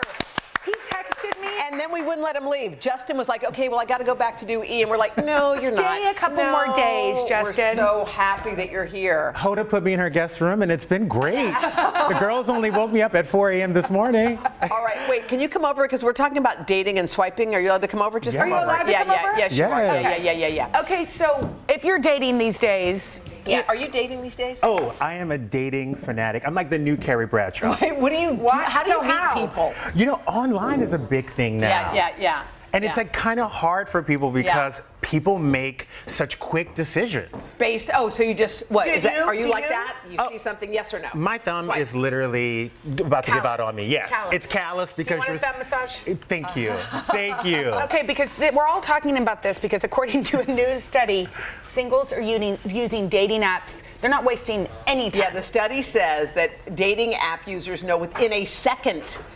But you know what? That snap judgment is not good, Justin. No, it is not good. No, it's not. Why not? Because let me tell you something. Yeah. We've been conditioned to look at vanity, to look at people's faces, to be attracted, and to prioritize looks. Yeah. When we should be prioritizing other things in dating apps. I will say, I am really, really ADD when it comes to the swiping. I will go and go and go. But the trick that means is swipe up, swipe up, swipe up. Yeah, swipe swipe, left, swipe left. But this is the trick. Wait, no. Swipe up is for the Instagram. Yeah, you're right. Okay. I know you guys aren't on online dating profiles. No. But if you're like me and you're single in the city, what you need to do is invest in two things. What? One, you need to pay the $6.99 and get the go back feature. What's that? Because if you swipe and you miss somebody that you potentially might want to meet, you have to go back if you have the ADD, like I have the ADD. Well, can I tell you some good dating advice that some lady gave? She said that if you are deciding who you should date and you're serious about meeting someone and not just dating someone for a while, you should date someone who, if they were, like in our case, if they were a woman, you would be friends with them. Yes. Like, make sure you're not just going, oh, he's cute. Like, meet the person and realize if you aren't clicking, if there's nothing other than chemistry, it ain't gonna last. Yes. It's gonna be fun for a while, then it's over. So you have to find someone who you would be friends with even if you were not attracted. But this is the problem. What is the problem? When you were dating and when you were dating, people were going out. They were socializing. They were having drinks at the Boom Boom Room. We're in a pandemonium here, people. Wait, okay. Nobody wants to go out in New York City right now. Can I just say, so I've set up a couple recently. And she's really good at setting up. This couple, one of the members of it emailed me yesterday the email that I wrote to the couple that said, "Dear X and Y." Dear X and Y, Emily and I are in the mood to set somebody up. You two take it from here. That couple could be getting engaged any moment. So I said, print that baby and frame it. She sent it to me last night. It's just a reminder. So wait, hold on. I have been sitting here every Wednesday for the past year and a half talking about how I don't have a man, and you have not hooked me up with one person. I see Nate Burkus over there. Nate Burkus has some people. Oh, Nate Burkus. Well, Nate could set Nate. No, I'm not trying to set Nate up with him. I know Nate's married to Jeremiah. But that's kind of what it sounded like. No, I know that Nate is I think I brought my husband. What's happening? I love this dating advice. Y'all know a lot of couples. Do you have somebody for him? Wow. Okay. Oh, wow. Okay. Great. Who is it? I don't know. I think we can have somebody for you. I got so nervous. I'm terrible at setting people up. Justin is such a great guy. We know Justin. They know Justin. I know them. Know Justin, I feel like you could be with somebody if you wanted to be. Me too. You don't, true. so you don't Maybe want not to ready. be. It's all about you. Are you not ready? I don't know. You're not ready. I'm in Los Angeles, okay? I'm in LA. Dating in LA is really hard. Am I wrong? No, I felt like a fancy house cat there. Exactly. Exactly. I felt like a Persian cat as well. So, but maybe they make a good point though. They say when you're ready, things happen. You're not ready. Okay, you know what, Eon Levant said? I came on this show to have a good time. No, you're not ready. You will not Dr. Phil me on the 10 o'clock hour of Hoda and Jenna, okay? Wait, is this it? I'd like to stay here a little longer. Can we just laugh at the moment? I need to rewind really quickly. You talked to them like they were Will Smith and Jada Pinkett Smith. You're like, don't you want a sister wife over here? No, I wasn't trying to set you up with Nate. Well, it was unclear. Well, I think what know you Nate said. And Jeremiah, their daughter is in my daughter's class. We're colleagues of school, whatever that's called. It'd be a weird thing for us to explain to our daughter that Poppy H's mommy wants daddy. I'm sure there's a book for that. Yeah. It's the PTA we have to worry about at home. We've got our own stories we're telling at home. It's enough to navigate. This is getting weird. What has happened? I don't know what happened. Oh, wait, but Justin's gonna coming come back. Because we're going to play a little game, and you're going to be the game show host. Do you mind? Also, I'm excited. we might find you a person. We'll just wait. Maybe we will.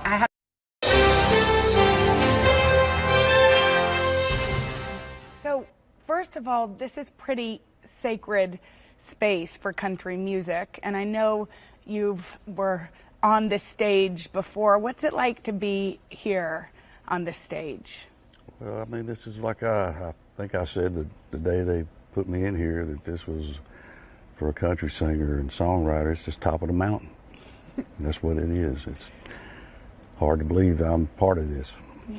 And it does, there's something about walking in here where you can feel that. You can feel like that it's almost the holy place for country music. When you were little, did you always want to do this? Could you imagine, being in the Hall of Fame and having all these years performing? Oh, no way. I had no idea. I just grew up, real rural and in a small town, and I really didn't have any thoughts of even singing or how you could even do that. There wasn't a lot of live music around our little town, and just kind of church stuff is what I grew up on. Mm-hmm.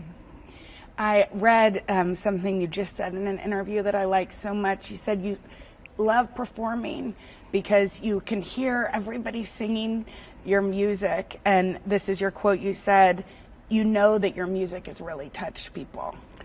Yeah, that's true. I've never been a real want to be in the spotlight kind of performer. I'm more of a singer-songwriter guy, and I've been doing this for a long time, so I've been everywhere 100 times, and it gets to be a job and a routine, and sometimes you feel like a machine, but it never fails when you walk out there and have a good crowd, and one lady's holding up a sign that this is her 33rd concert she's been to, and another one, little boy this tall, says this is our first, holding up a sign, this is my first concert, and then they're holding up signs of different songs that have meant something in their life, and from Living on Love, and then of course Where Were You, people, I look out there and people are crying, and there's a lot, and there's a lot of fun songs too. And 5 o'clock somewhere in Chattahoochee come on, everybody's having a big time. So I've always done country music. To me has always been just a mixture of everything from heart. Most songs are about love or heartache, but country's always had everything in between, fun songs and songs about all about your life, and that's what I've sung about and written about my whole career, and that's one of the things I like the most about country music. So when you walk out there and see people affected by your music, it's endearing. It means something. Yes. Well, I mean, you don't know it, but my third date with my husband was singing along to your music, and I was like, okay, he's probably a keeper. I might have to marry him, and I did. And when we listened to Remember When, the thought of falling in love and hearing the little feet, in the hallway now that we have little kids. Yes, ma'am. It means something. Yep, it's a lot of life in some of those songs that I've written, but that I've experienced along the way. And you've been married for 40 plus years. 40 plus something, yeah. Have 3 grown kids. Yes, ma'am. So when you write about them, it must be extra meaningful. Yeah, I mean, I've seen my music, follow all the different chapters of my life, and it's like this new album. There's a song on there I wrote from my mama when she passed away a couple of years ago, and then I wrote one on there when my first daughter got married. Maddie, she asked me about the father-daughter dance, and if I'd write a song, and I said, well, I'll try to write something. That's tough, but I said, but if I write something, I told all three of the girls, this is the one for all three of y'all's wedding. I don't want to have to write three of them. So I did, and we used it for Maddie's wedding, and then for my middle daughter, Allie, whose her wedding was last year. And matter of fact, she's on some wedding magazine today. It just came out or something. She's on the cover with her wedding thing. Pretty cool. And so that song ended up on this album. But, you know, life always seems to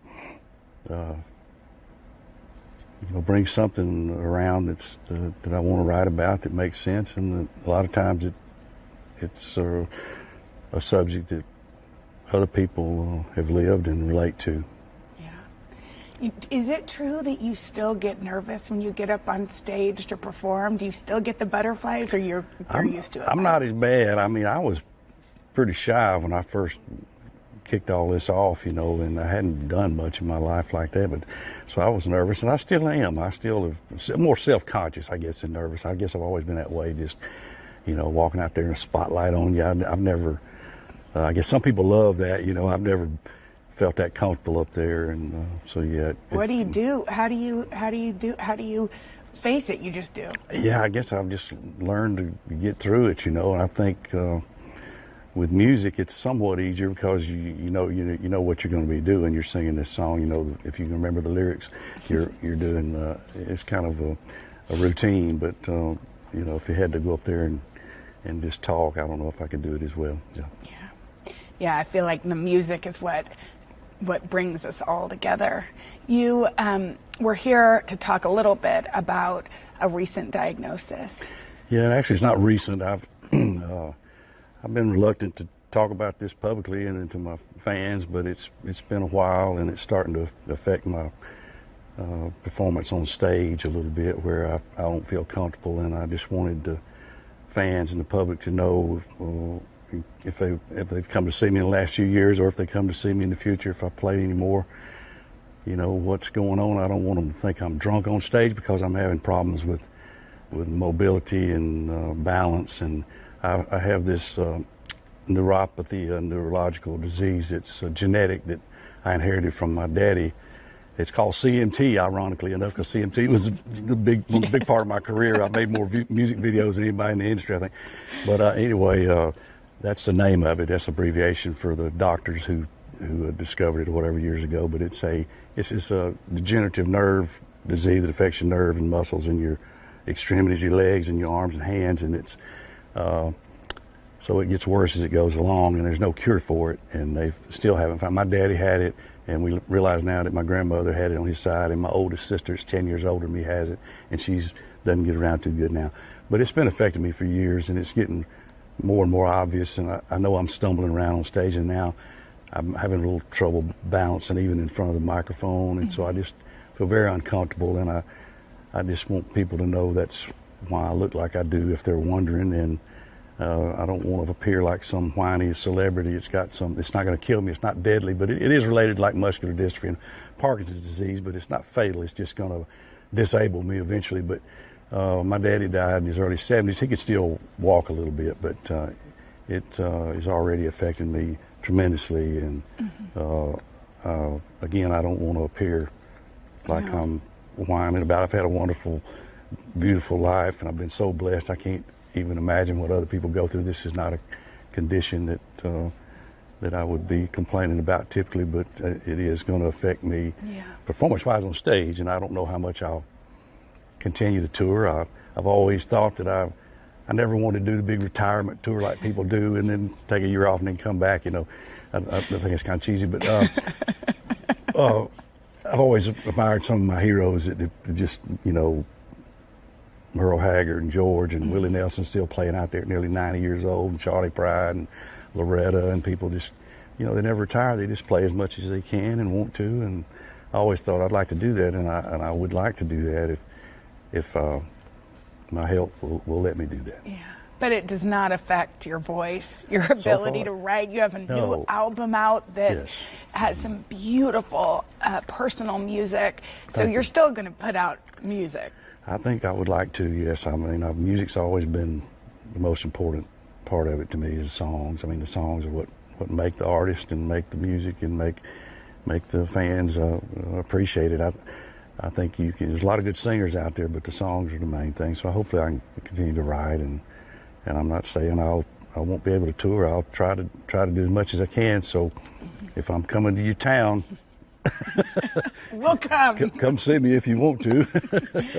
Yeah. But I don't want people to be sad for me at all. This is just something that it's part of life. Denise and I have had ups and downs all through our life, and you get through it. We've been so blessed, and we're thankful, and I'll be fine with this. And mainly, I just didn't want people to think I was just drunk up there on stage, stumbling around every night, and that's what's causing me to look this way. Yeah, I mean, for somebody that doesn't really love the spotlight, how does it feel to say this out loud? Well, it makes me, in some ways, it's a relief, because I was starting to get so self-conscious up there, about stumbling around, and I just made me nervous up there, trying to keep my balance and not look pitiful. So I think it'll be good for me now to get it out in the open, and so if anybody's curious why I don't walk right, that's why. For breaking news in our changing world, download the NBC News app.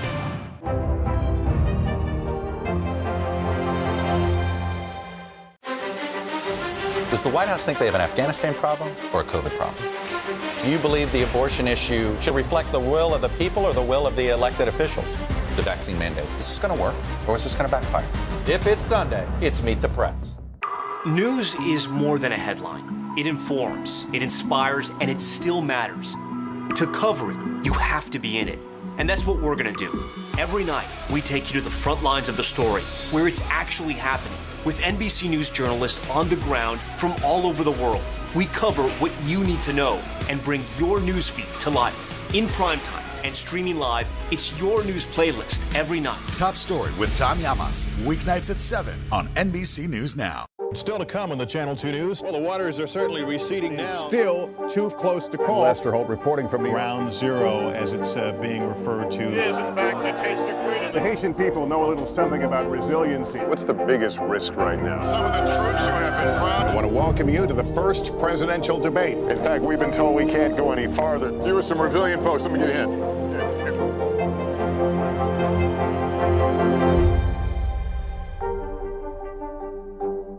For breaking news in our changing world, download the NBC News app. Music is such a healing force, and you have a beautiful song out with your daughter, Maddie. What was it like putting that song out there?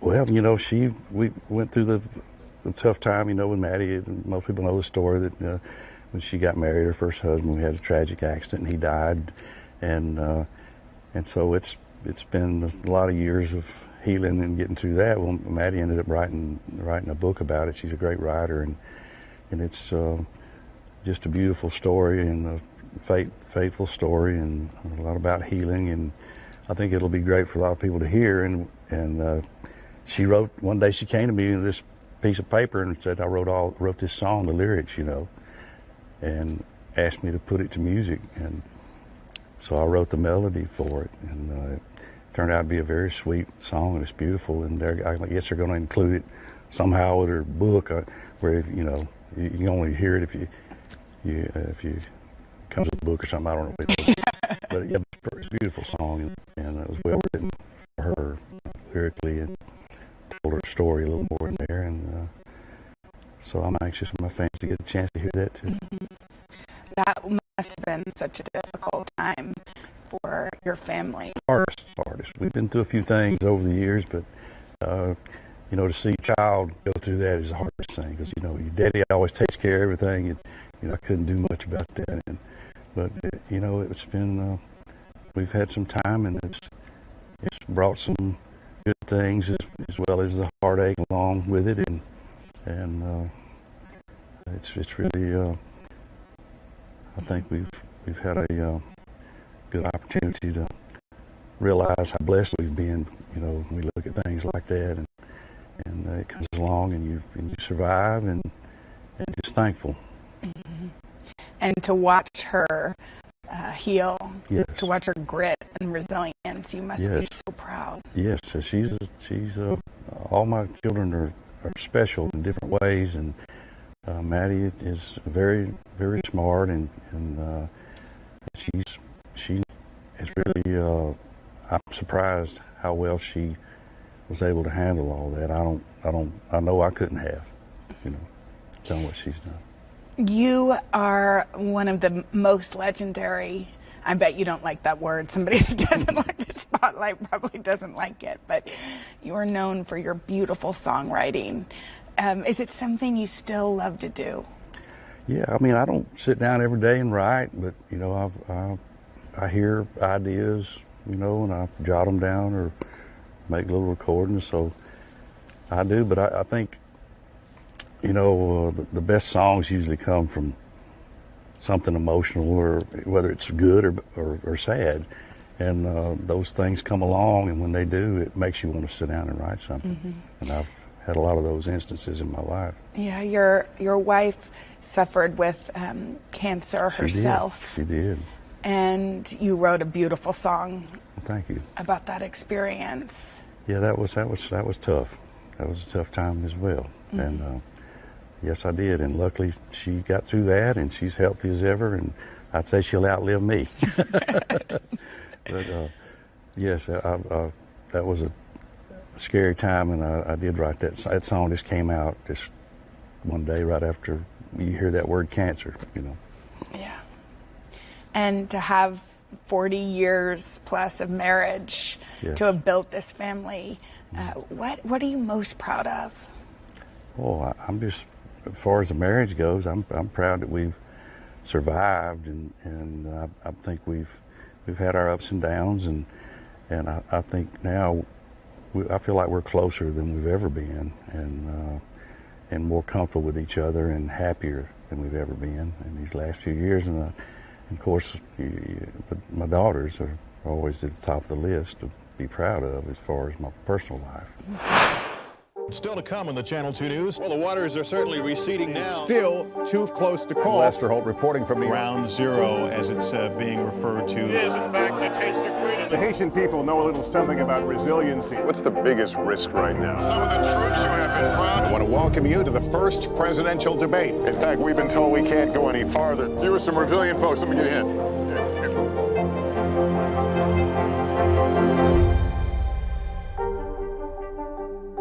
The Meet the Press Chuck Toddcast, free wherever you get your podcasts. Sometimes the news can be difficult and overwhelming for kids to understand. Will coronavirus come back next year? So to help make sense of it all, we've created a newscast just for them. Man, you know a lot. We hope your family will watch Nightly News Kids Edition.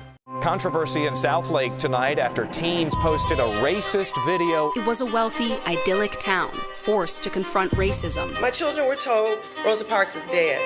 You all have to sit in the back of the bus. But when the school board presented its plan, this small town fight ignited a national firestorm. Critical race theory. Racism in reverse. False narrative of rampant racism. Shame. This is Southlake, an NBC News podcast. All episodes available now. Listen wherever you get your podcasts. Make the most of your day with Today in 30. We give you a mix of everything you love about our show in a mere 30 minutes. Savannah and Hoda bring you what you must know. The biggest moments of the morning. One Republic! Exclusive interviews. Why did it work for you? You're right. I am more talented than the rest. And important headlines. Major medical news this morning. Watch Today in 30 on your schedule. Streaming every day on Today All Day. For breaking news in our changing world, download the NBC News app. Today is now a podcast available every morning. Listen wherever you get your podcasts. So this new album, I know you took a little bit of time off when you lost your mom. Yeah, it was all between Maddie's husband and all that kind of came along at the same time, and I didn't feel like writing for quite a few years or recording. Yeah, so when you didn't feel like writing, and now it feels like it's like years of that heartache or just the time in this new album, or at least that feels that way to me. That may not be like what it feels like to you, but you took some time, and now you have this album, and it seems like it's personal, and one that you probably were waiting to write. Is that how it feels to you? I would think that's I don't know that I had any special vendetta out there or anything. I just, I've always just kind of write and sung and recorded what I love, and at the time, those songs just happened to come out, and I always try to make an album that's a mixture of all different subjects that blend well together. But I guess if anything on this album, I feel a little more freedom now because I'm not trying to worry about getting on radio and fitting into their limitations that they put on you about what you can sing about or play or what it sounds like, and if I could just do what I wanted to do. So this one's a little more country to me than some early stuff, but some people might not hear that. And I just wrote what I love and about what I love, and I was real proud of it. And it probably felt good to write again. It did feel good. I wrote a lot of songs in a short time there, and a lot of them didn't make the album, so there's quite a few more laying around. There's more to come. What you're saying is there's more to come? Well, there's always extra ones laying around somewhere, yeah. Is it true that when you listen to your kids talking and their friends, you get inspiration for some of the more fun, rowdy songs? Yes, I've had them on just about every album. I think one of my ones that I always think about, even when I'm singing on stage at night, a lot of times it reminds me, I had a song called Good Time, just a fun Friday night song. It was a hit, and I spelled out the words in there on one of the G with an O, O with a D, T with an I, and an M and E.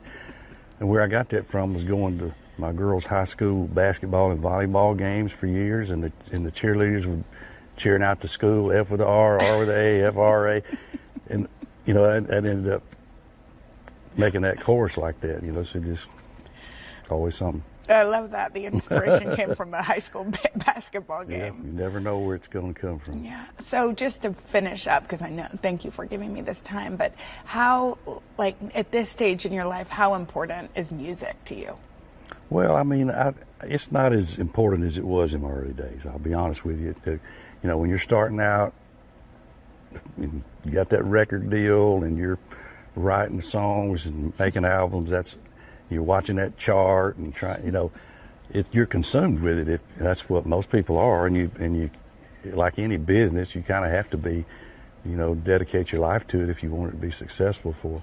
So the first few years, you were 100% all the time, and then as my life changed, then my priorities changed some too. Once you had children and you were enjoying life, and I finally had a little money where I could enjoy. I didn't have anything our whole lives, and so it all kind of changed that perspective a little bit. But at the same time, I've always just kept believing that the songs are the important thing. I kept trying to write, and hopefully that's been part of my longevity, is being able to come up with songs.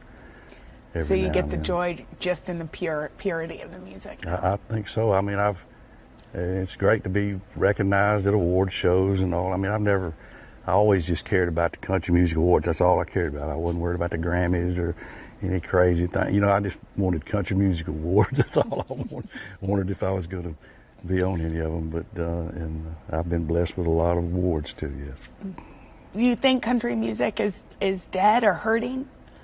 Well, I think real country music is really not part of mainstream country music anymore. I mean, and I don't want to sound like an old bitter country singer, but it's a different generation. They like what they like, and the fans like what they do, and there's still some good music out there, but there's really no, in my opinion, there's no real country music where, I mean, even though the instruments are going away, the steel and the fiddle, and I wrote a song about that on this album, but it wasn't, my song on that album wasn't to condemn what everybody's doing. It was just my love for the music and my it was like a heartbreak song. It was like a lost love song that I missed that, and that's what I was writing about. But yeah, I mean, there's a lot of great artists out there now, and I just don't think there's any real country music left. I think there are young people, young artists that love that kind of music, and that are wanting to make it and wanting to write it. But and I'm not that up on the business anymore, what happens, but I feel like they're not getting a shot at record labels, or the radio stations won't play real country music anymore. and it's sad because there's a lot of fans out there. Make the most of your day with Today in 30. We give you a mix of everything you love about our show in a mere 30 minutes. Savannah and Hoda bring you what you must know. The biggest moments of the morning. One Republic! Exclusive interviews. Why did it work for you? You're right. I am more talented than the rest. And important headlines. Major medical news this morning. Watch Today in 30 on your schedule. Streaming every day on Today All Day.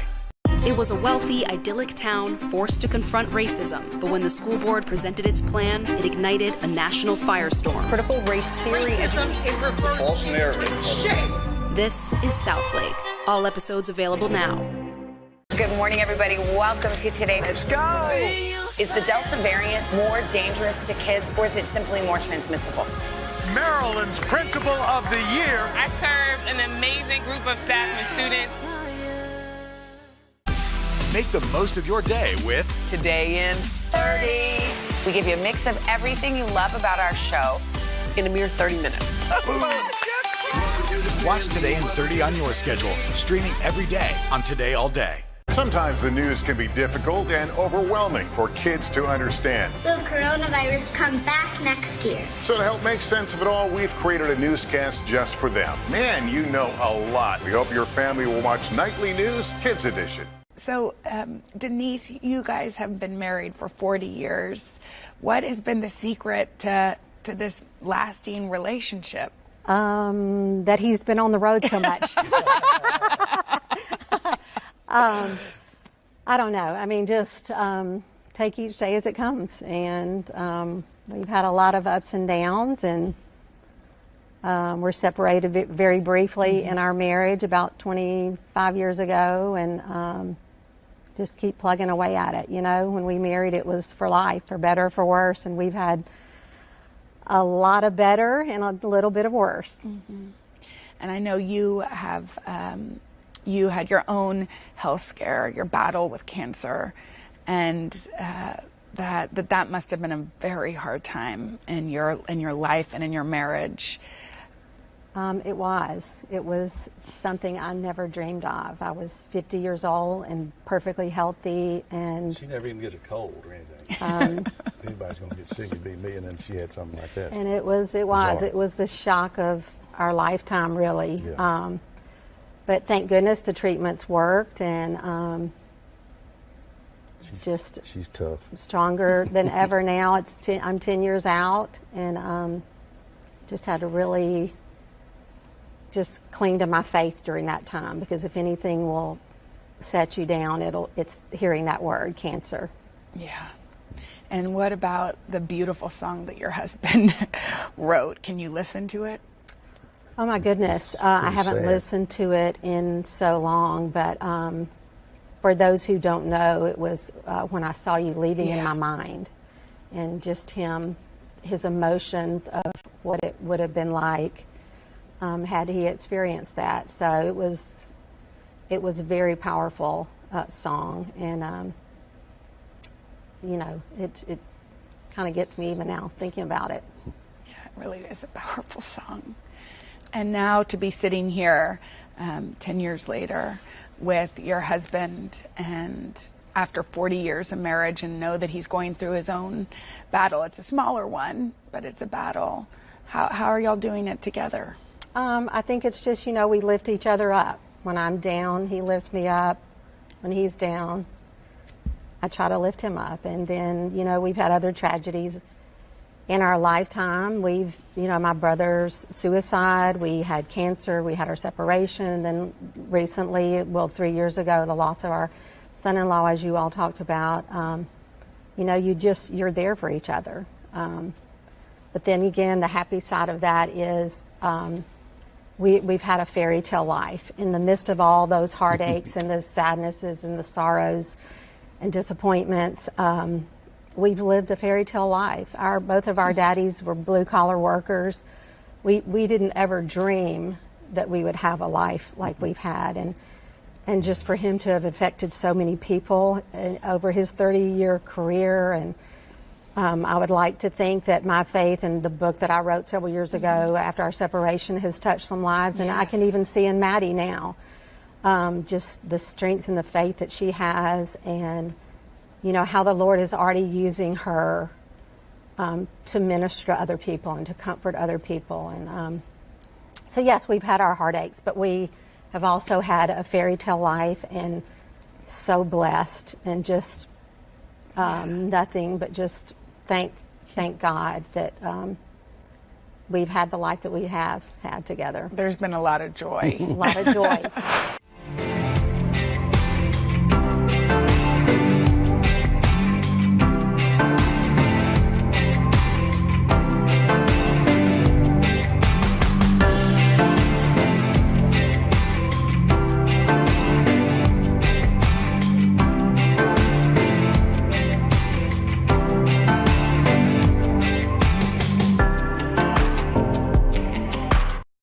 Do you want to see what it looks like? Okay. Here's the big reveal. That is huge. Huge, right? Oh, that's way bigger than the baby.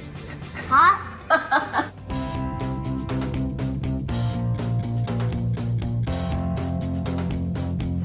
Welcome to Dillon Dishes, Cooking with Cal. In this Today All Day series, I'm looking back at some of my favorite Cooking with Cal recipes and sharing my top kitchen tips. Today, it's all about the bake-ahead brunch. As a busy parent, I love anything that I can make ahead of time, and breakfast is no exception. First up, it's my classic cinnamon buns.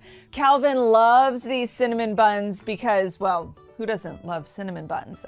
I think he realizes that it's a special treat that we don't get every morning. I mean, it's something besides cereal or oatmeal or something healthy. These are kind of a dessert for breakfast, and they're totally worth it. For this recipe, you'll need warm milk, yeast, sugar, eggs, melted butter, flour, cinnamon, and salt. And for the best part, the homemade icing, you'll need cream cheese, butter, powdered sugar, and vanilla.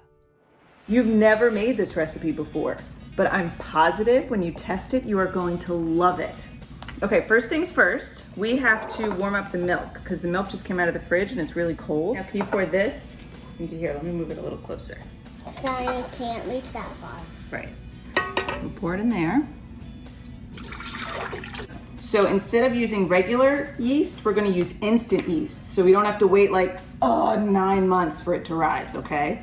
Careful, this is melted butter. Okay, sprinkle in the sugar. A little salt. All right, so now we need an egg and a yolk from an egg. Okay. That's a pop. So now let's pop this off. We're gonna sprinkle in some flour, okay? Is it getting harder and harder? Yeah. What's that for? This is, remember how you just said the dough is getting hard to work with? Mm-hmm. We're gonna let this dough hook do all the work. So when we leave this here for an hour, the dough is gonna rise and fill up the whole bowl. It's gonna grow. With this top, what do we do with that? It just helps keep the dough nice and warm. I'll see you back here in an hour. Do you want to see what it looks like? Okay. Here's the big reveal. That is huge. Huge, right? That's way bigger than the baby. Hot? What do you think, Ollie? Are we doing a good job? What is that?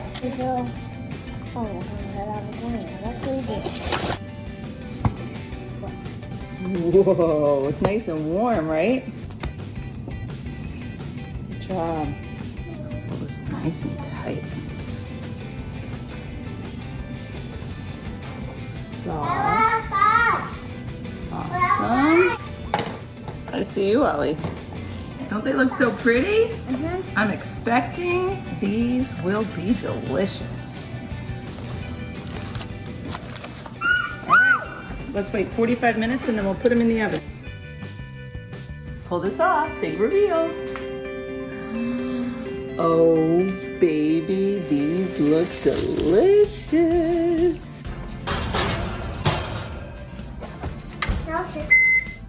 Okay, let's make the frosting. Actually so yummy. Actually so yummy. Should we check out this bun in the oven? Yeah. Ooh, baby. Spread this all over. Can we share it? Why? Because it's huge.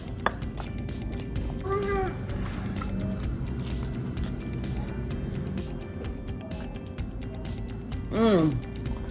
Oh, that is good. Before we get to the next recipe, let's answer a viewer question from Instagram. How did you teach Cal how to crack eggs? That's a very good question. I would say a lot of patience. Okay. That first egg that your child cracks is going to squish in his hands or her hands and get all over the place. So I recommend always cracking one egg into a little bowl off to the side. Don't do it right over the main mixture because you're going to need to pick out a lot of those shells. Teach them to just make a little crack and then they'll stick their fingers in the hole. Do your thumbs and then pull it apart. Okay. Just get to that point. You're still gonna have a lot of shells, but eventually they'll be able to stick their finger in the hole and peel it open like that. And eventually they sort of just understand how the whole shell thing works. But patience, you're gonna need a lot of patience and a lot of extra bowls. Good crack. Nice, buddy, you were getting so good at this. Okay, let's answer another question from Instagram. How old was Cal when you started cooking with him? I think Calvin was almost 2 because I remember one of the first things I started cooking with him were holiday cookies. So his birthday is in the middle of December, so it was leading up to Christmas time. And I put this awesome stool right next to me that got him, almost as tall as I was. And he just watched me bake these and I let him do whatever I thought he can do. And I let him make a mess. That's what kids are going to do at first. They're going to make such a mess. Flour is going to get everywhere. Eggshells are going to get everywhere. But I mean, you can clean up a mess and it's fun. And the more they do it, the better they get and the cleaner they'll be. And when they're nice and young, they like to help clean up too. So that's always good to put them to work. When we come back, Bake Ahead Brunch continues with my blueberry buckle. It's my fancy way of adding a fruity twist to a classic crumb cake. Sometimes the news can be difficult and overwhelming for kids to understand. Will coronavirus come back next year? So to help make sense of it all, we've created a newscast just for them. Man, you know a lot. We hope your family will watch Nightly News Kids Edition. Does the White House think they have an Afghanistan problem or a COVID problem? Do you believe the abortion issue should reflect the will of the people or the will of the elected officials? The vaccine mandate, is this going to work or is this going to backfire? If it's Sunday, it's Meet the Press. Today is now a podcast available every morning. Listen wherever you get your podcasts. Still to come on the Channel 2 News. Well, the waters are certainly receding now. Still too close to call. Lester Holt reporting from Ground Zero, as it's being referred to. It is, in fact, the taste of freedom. The Haitian people know a little something about resiliency. What's the biggest risk right now? Some of the troops who have been proud. I want to welcome you to the first presidential debate. In fact, we've been told we can't go any farther. You are some resilient folks. Let me get in.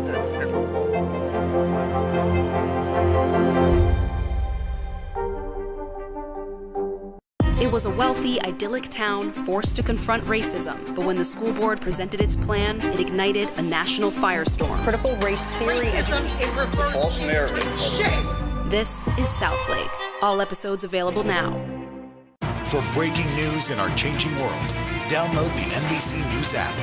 Sometimes the news can be difficult and overwhelming for kids to understand. Will coronavirus come back next year? So to help make sense of it all, we've created a newscast just for them. Man, you know a lot. We hope your family will watch Nightly News Kids Edition. The Meet the Press Chuck Toddcast, free wherever you get your podcasts.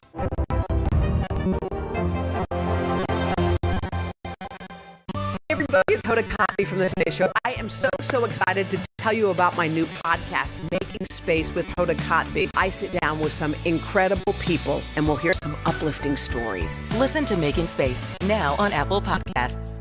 Today is now a podcast available every morning. Listen wherever you get your podcasts. Some experts say that this bill still isn't enough. Do you accept that criticism?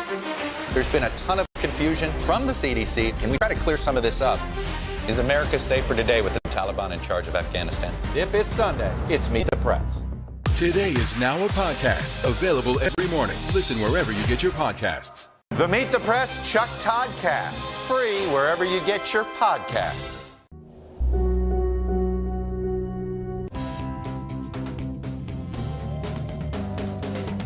We're back with more Dillon Dishes, Cooking with Cal, and today is all about the simple ways Calvin and I take brunch to the next level.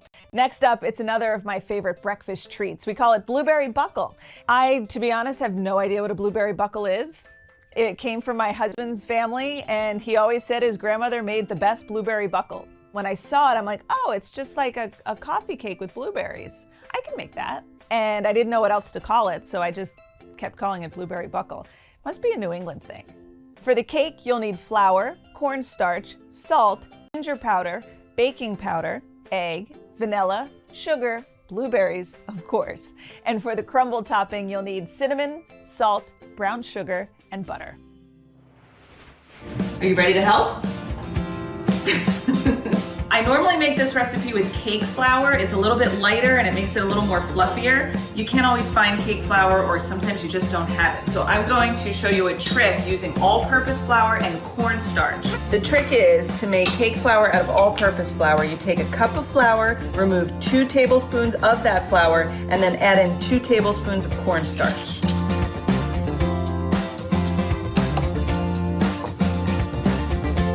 So we just made cake flour. Cool, huh? We need 1 teaspoon of baking powder,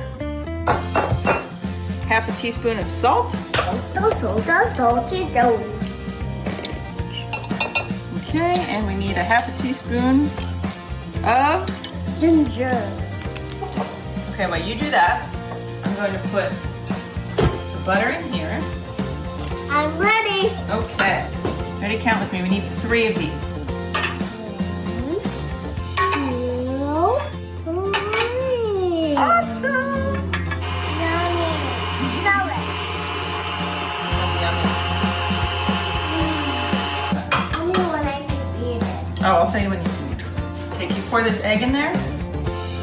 Smells good. Awesome. I'm gonna mix it. I love the smell of vanilla. Yum. So good. Oh, thanks, baby. Put this one over here. Just to like the core. Nice. Okay. Tell me when can I taste it? Okay. Can I taste it? Not yet. Why?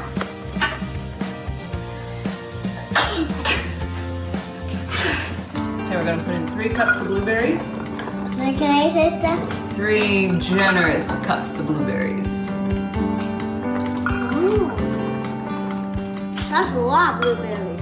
It looks like a lot of blueberries, but they are just gonna cook down, make the whole cake purple.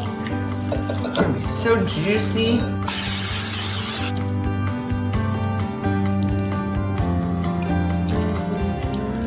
So now the best part, the topping. Wanna help?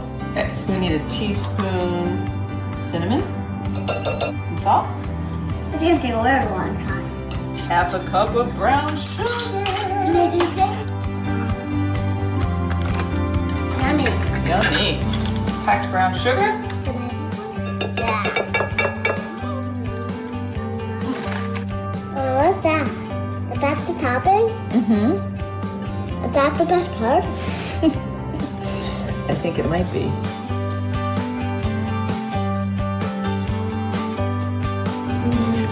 Yummy. Stand back.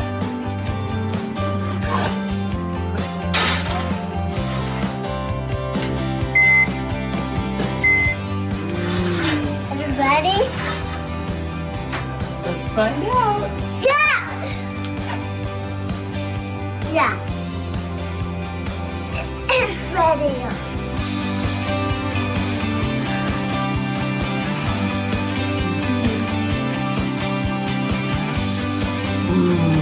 That makes me happy. Let's get to some of the questions you had for me on Instagram when I posted this recipe. Amanda asked, can this be made with frozen blueberries? And to be honest, I've actually never made it with frozen blueberries. I tend not to like frozen blueberries all that much. I feel like they don't have as much flavor. They tend to be kind of watery and small. So I think this is really something I eat seasonally. I don't really cook it throughout the year, and it's really just that height of blueberry season when you get those big, juicy blueberries. I just find it tastes so yummy. And Pammy asked, can you use other fruit?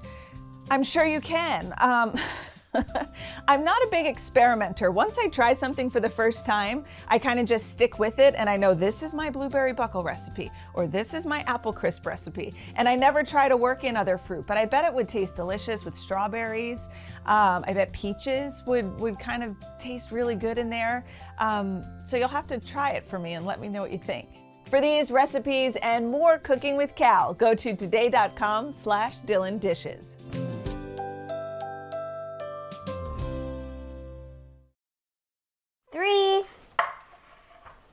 Let's see how fast I could cut these. No, that's terrible. I'm Billy James, and this is Kids in the Kitchen.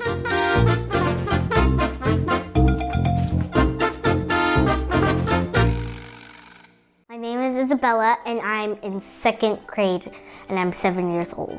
When I first started to cook, I was 4 years old, and the first thing I ever made was scrambled eggs. My mom taught me how to cook.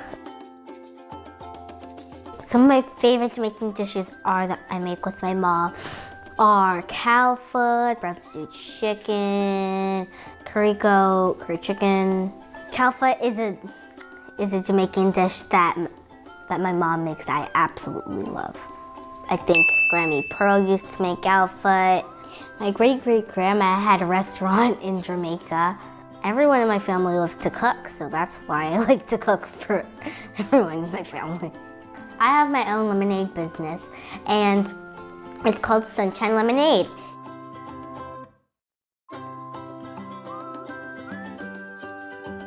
Some of the things I like to do are to play Roblox with my friends, playing outside in the treehouse with my sister. Well, anything to get out to have fun, really. I'm also a Girl Scout, and I love to ride my bike.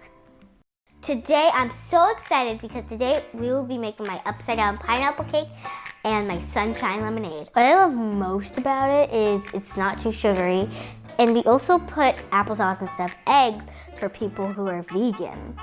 This is what you need to get started. Some cooking spray, some coconut oil, brown sugar, pineapple slices, and maraschino cherries. I think maraschino cherries is a funny name. I think it might be French. You're going to need a 9-inch pan, some parchment paper. Then you're going to put it at the bottom of the pan. Now you want to spray the sides with some cooking spray. Now, what you are going to want to do is you're going to get your coconut oil, pour it at the bottom, but make sure it is melted coconut oil so the cake can come out nice and moist. Now we are going to get our brown sugar, pinch and sprinkle the coconut oil and the sugar. It's going to make a nice caramel taste when it's done. Yep, you have to use the whole thing. I want something really sweet today. We want something really sweet today. No more vegetables. No more vegetables. Today, we deserve a treat. Now you are going to want to grab the pineapple, put it in the center, and I'm going to make a flower design. And then, now I'm going to put another pineapple right there. Pineapple right there. Whew. Okay. And then, I'm going to put it right there. And it's cherry time. Okay. 1 cherry, 2 cherry, 3 cherry, 4 cherry, 5 cherry, 6 cherry, the cherries more. The reason why we put the pineapples and cherries on the bottom is because the bottom is the top. So when you flip it, it looks like a cake. And now we are going to make the cake batter. Put that right there. Cake batter time. Now we are going to preheat the oven to 350 degrees. Now I've set up all my cake batter ingredients. Now we are going to start with all our dry ingredients and then mix them together. First, we are going to start with our baking powder. You have to make sure all that gets in there. Hey, you're hiding from me, aren't you? Now, the salt. Maybe I'll take some. That's better. Now, our favorite part, the shredded coconut. It's time for our sugar. Let's mix it well so it can combine. Now we're gonna mix up our wet ingredients. Okay, first we are going to start with some coconut oil. This might look very weird, but I promise you it's gonna look better when it's cooked. Let's open this vanilla. Okay, got it. Make sure it's 1 tablespoon. This should be good. Okay. Oh no, cut. Okay, we'll put some more back in there. Okay, vanilla goes in there. It's not that big of a deal. It's just gonna be a little bit of vanilla. It's okay. It's okay. Who doesn't like some vanilla? Right. Now it's time for the pineapple juice. Oh my goodness, this is very chunky coconut milk. Last but not least, our apple cider vinegar. Now, mix well to combine. The coconut oil and the applesauce are going to make the cake nice and moist. Now it's time to mix the wet ingredients with the dry ingredients. Let's grab our handy dandy whiskety. Oh my, this is very thick. Oh my. Now it's time to put the cake batter in the cake pan.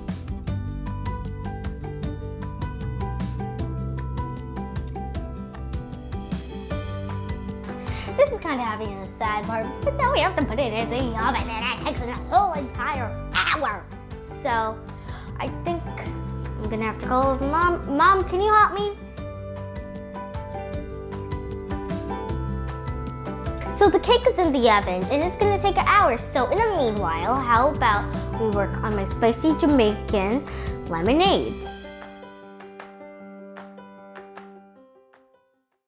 It was a wealthy, idyllic town forced to confront racism, but when the school board presented its plan, it ignited a national firestorm. Critical race theory. Racism in reverse. False narrative. Shame. This is Southlake. All episodes available now. Controversy in Southlake tonight after teens posted a racist video. It was a wealthy, idyllic town forced to confront racism. My children were told Rosa Parks is dead. You all have to sit in the back of the bus. But when the school board presented its plan, this small town fight ignited a national firestorm. Critical race theory. Racism in reverse. False narrative of rampant racism. Shame. This is Southlake, an NBC News podcast. All episodes available now. Listen wherever you get your podcasts. Make the most of your day with Today All Day. Get closer to all your friends at Today in a whole new way. Today in 30. We give you a mix of everything you love about our show in a mere 30 minutes. Shop today with Jill Martin. We're helping you shop like never before. The latest styles and biggest names. Today Food. Things are heating up in the Today All Day kitchen. Cooking essentials and recipe inspiration. Get ready. Are you ready? Oh, I'm so ready. Only on Today All Day. Hey everybody, it's Hoda Kotb from The Today Show. I am so excited to tell you about my new podcast, Making Space with Hoda Kotb. I sit down with some incredible people and we'll hear some uplifting stories. Listen to Making Space now on Apple Podcasts. It was a wealthy, idyllic town forced to confront racism. When the school board presented its plan, it ignited a national firestorm. Critical race theory. False narrative. This is Southlake. All episodes available now. Controversy in Southlake tonight after teens posted a racist video. It was a wealthy, idyllic town forced to confront racism. My children were told Rosa Parks is dead. You all have to sit in the back of the bus. When the school board presented its plan, this small town fight ignited a national firestorm. Critical race theory. Racism in reverse. False narrative of rampant racism. This is Southlake, an NBC News podcast. All episodes available now. Listen wherever you get your podcasts. For breaking news in our changing world, download the NBC News app.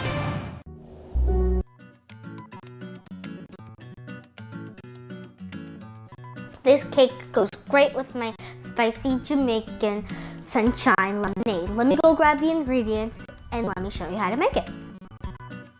I need 8 lemons. 1, 2, 3. Oops. Okay. Okay, this is just getting ridiculous. So what you're going to need is lemons, fresh turmeric, fresh ginger root, some brown sugar, and molasses, and water too. So let's start peeling. I like to use a spoon to peel turmeric and ginger sometimes. It's really easy. More mess, size a minute, more mess. Turmeric can stain your hands, so sometimes you might want to use gloves so you don't get a stain. Now, let's start peeling some ginger.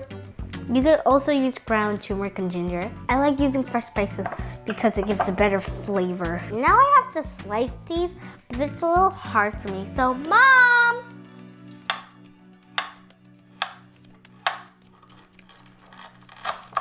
Here's the next piece.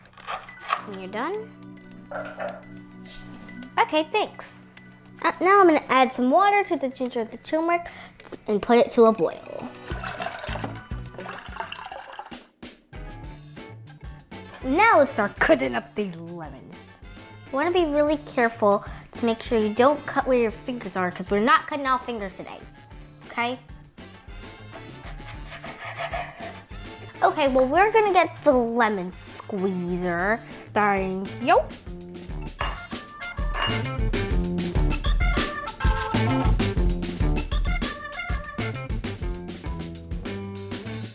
I love this machine because it has little holes in it so the seeds won't go through. When Bella squeezes lemon, she don't play. So the ginger and turmeric looks so good. It smells amazing in here. But now it's time to remove it from the stove. Okay, now I'm gonna add sugar, the molasses, and the lemon juice. But I wanna do it while it's hot so then it can all dissolve and come together. So first, let's start with some sugar.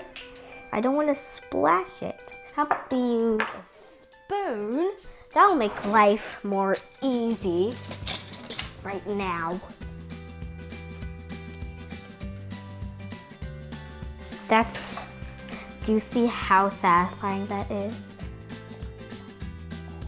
Now it's time for the molasses. It's so sticky. One time I tried it. It tastes a lot like honey, so I kind of liked it. Time for the lemon juice. We're going to let it cool for a bit. Okay. Put that right on top of there.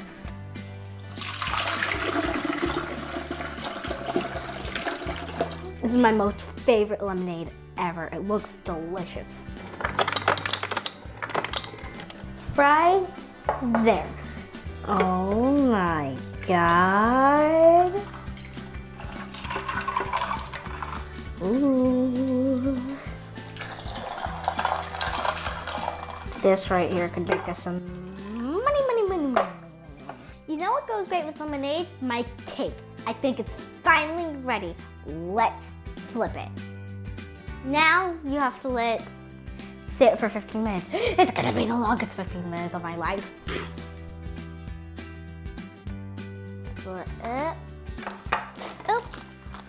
Oh my goodness, that's exactly what we want. And now, the moment we've all been waiting for.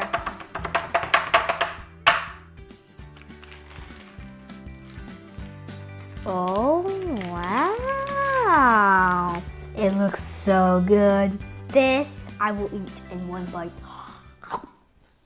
Now that my cake and my lemonade are ready, I'm so excited to share this with my favorite person, my mom. Thank you. I know, it looks so good. How it tastes. Okay. It's super moist. There you go. Thank you. Cheers.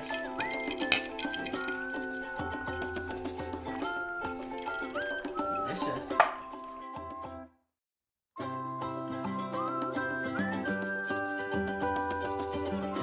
Thanks for hanging out with me, guys. I loved you guys being in my kitchen with me today. Hopefully you can make this recipe too. See you later. Bye.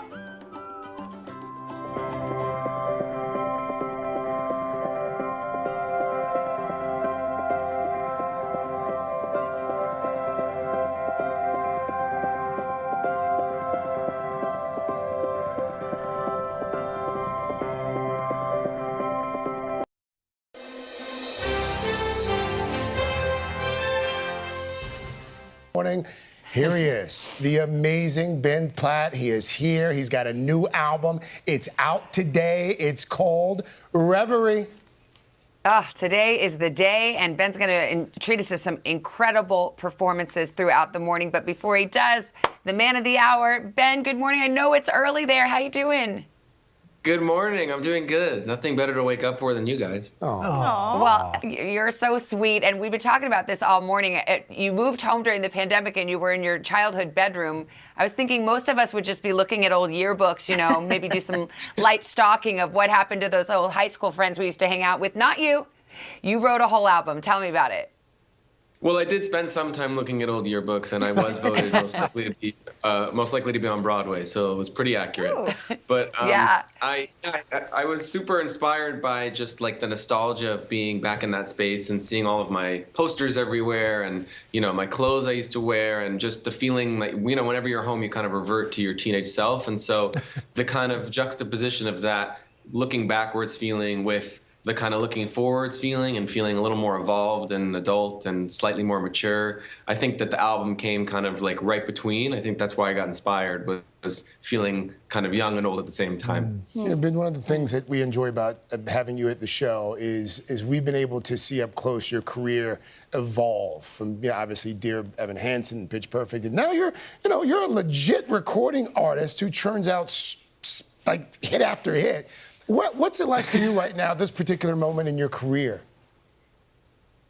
I just feel incredibly fortunate. I feel really lucky that there are people that want to hear my perspective and hear my music. I feel privileged already to be an actor and get to spend a lot of time transforming into other people and telling other people's stories. And I grew up in the theater, focusing on that. And so now to have this outlet where I can bring my own emotional life to the forefront and really focus on what's my story and, what's my vernacular and what does my music sound like, and have people really respond to that it's very lucky. Not so many people get to do that. So I'm just really trying to take it in day by day. And I think people are going to really find a lot of joy in this album, hopefully. Hey, Ben, so on this album, you've got some really lovely songs, romantic songs. Love songs. What was the inspiration for those? It's no secret that the inspiration for a lot of the songs on the album is my partner, Noah Galvin, who I've been with for the last couple of years. Oh, there we are. He is just the most wonderful person. I can't say enough about him. We were friends for many years. Sort of dallied a little bit with being together over the years, and I was pretty stupid about it and didn't really see the light until the end of 2019 when I finally clicked in and realized how special he was, and we've been together ever since. So yeah, a lot of it is about kind of finally finding that person. I love that. And Ben, you're also here with a very special announcement. What do you have going on? Well, I get to go on tour from February to April of next year. Yes. Yes. I'm so excited to perform live again, finally. It's my favorite thing to do in the world. I'm going all over the country. I'll be all up and down the East Coast, through the middle, on the West Coast. I get to play the Hollywood Bowl, Madison Square Garden, Santa Barbara Bowl. I couldn't be more thrilled and excited. And I get to bring the amazing Jake Wesley Rogers with me. He's going to open for me, who is very talented, awesome. One of Elton John's proteges. It's so exciting. Well, you're a rock star, Ben. You're legit. Our friend Sarah Bareilles is live with us on the Plaza. Sarah is back on Broadway. We love hearing that. She's starring as Jenna, of course, in her Tony-nominated musical Waitress. Waitress, one of the longest running shows in recent Broadway history, and it's back for a limited engagement starting September 2nd. Sarah, it is so great to have you. Good morning. I want to thank you officially for putting me next to Olympic athletes. I was like, I've never felt less. But if you're talking about people at the top of their craft, you're at the top of their craft. If there was an Olympic, Exactly. an Olympic medal for performing, you Yes. would have it, especially on this show because you've been with us for so long. But this is so terrific. It's got to be a bit of an honor that now that Broadway is coming back, and there are so many shows that could have been chosen to come back, but you guys are one of the first. What does that feel like? No, I mean, it's a tremendous honor. It was when we got the opportunity to be a part of sort of like the welcoming committee of Broadway shows, inviting people to come back into the theater, putting people back to work, and trying to do it in a new way, more intentionally, and of course safely for everybody. It's just, you know, it's a joy. The show is the love of my life, so that's why they can't kick me out. They're like, how many times are you gonna do the show? Oh, People love it. I've seen it 4 times. Like, I've literally, it's insane. So there's this great video I want to show people at home of the cast. They're rehearsing one of the first numbers of the show, opening up. What did it feel like to be back with that group of people? You're playing Jenna again. You guys are all together again. What was that like? It was so surreal. I mean, you see us, this is literally the first time we sang the song together, and we're all back, and so many people, this is, of our cast are you know, returning members. This is a real family for us. So to get to be back in the room together was truly magical. It was magical. And speaking of family, I know Waitress was hit especially hard through the pandemic, losing beloved castmate Nick Cordero to COVID. I mean, what does it mean not only to be one of the shows back, but to have the whole cast kind of, I mean, go out there and do it for him? Yeah, it was, you know, one of the first things we discussed when we were all back in the room together, and we're talking about different ways we want to honor him, you know, through the life of the show, and working with his wife Amanda, and just you know, Broadway lost a really bright light, and our Waitress family will never be the same. But you know, we got to know him and to love him, and that's such a gift, and reminds us all how short life is and how precious. Yeah. Absolutely. And one of the joys of getting through the pandemic was Girls 5 Eva. 5 Eva. Yeah, it's already been picked up for season 2. Tell me about, you know, performing in an ensemble like this, and even getting to write some music for it. I mean, if you told me this was coming, you know, down the pipeline for me, I would not have believed you. To get the phone call from Tina Fey and be like, do you want to join these extraordinary people and make this hilarious show with Meredith Scardino, our creator showrunner, Paula Pell, Busy Phillips, Renee Elise Goldsberry. I mean, it's just a gift. I never saw it coming. It's been so much fun. I laughed every day, and we worked on the show in the heat of the pandemic, so we were all so grateful to be with people that we didn't live with every day. You know what I mean? And it was so well received. That's the thing. You know what I mean? We longed for it. So before you leave, we can't let you go without talking about pie. One of my favorite parts of the show. I feel like it's a character in Waitress. No question about it, really. It really, really is. Really? Okay, so this pie is a chocolate mousse with strawberries. What would that symbolize for Jenna? Oh, this is decadence. This is sensuality. This is her sort of discovering pleasure. Ooh. Let's put it that way. Let me tell you, I want to give a shout out to Stacey Can Donnelly. you? I was just about to say, who does these? Stacey Donnelly. She is our pie genius. They're so good, They guys. are really here. And look, we got little mini ones. You I'll can take a eat mini them out of a jar. This Yes. one's probably. You want chocolate? Or Yes, you want, I want chocolate. Okay. Give the pregnant lady the whole pie. But seriously, when you go to the show, you get these to little buy pies, and they're so good. Every time I say, okay, I'm going to save it at least for the first act. Yeah. And it's always gone before you guys even start. No, and you can use these again and again. And the great part is when Can I you have my go fork, in, please? they start baking a pie. Oh my gosh. So that you smell pie in the theater. That's how they get that smell in. Exactly. It's a real pie. And Al knows he was one of our beloved cast members as playing Old Joe, the diner owner. And I was just saying before the camera started rolling how beloved you were in our cast. So Could you still sing it? wonderful. No, not probably. Yes, you probably. could. But what I will say is that you guys, the cast couldn't have been more welcoming. Because I was worried, it's like, who's this jerk coming in? You know. He's Al Roker. Al Roker. No. There we go. There, look at you. It was so wonderful. Yeah. I got to do it with Jordan Sparks. What a terrific time. Thank you so much. And thank you for bringing this thing back. It's so much joy. It is. That's a good way to put it. Yeah, Thanks for having us. and they're fun. By the way, catch up on Girls 5 ever streaming on Peacock. Waitress opened up on September 2nd. So much goodness. Thank you so much. I love Sarah. it.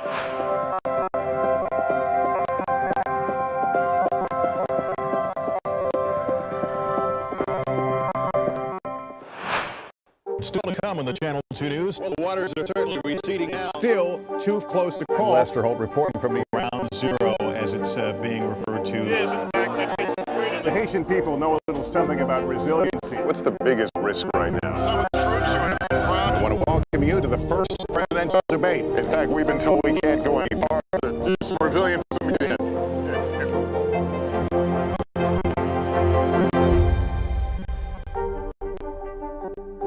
Today is now a podcast, available every morning. Listen wherever you get your podcasts.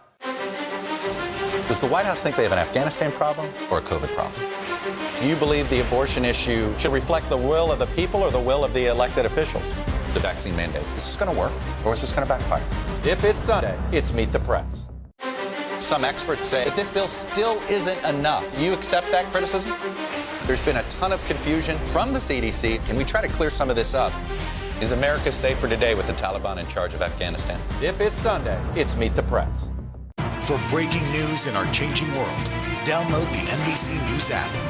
Good morning. Welcome to Today. Nice to have you with us. We wanted to surprise Ellie and make her wish come true. What do you think about coming to visit us? Yes. There's only one thing that people are saying. You are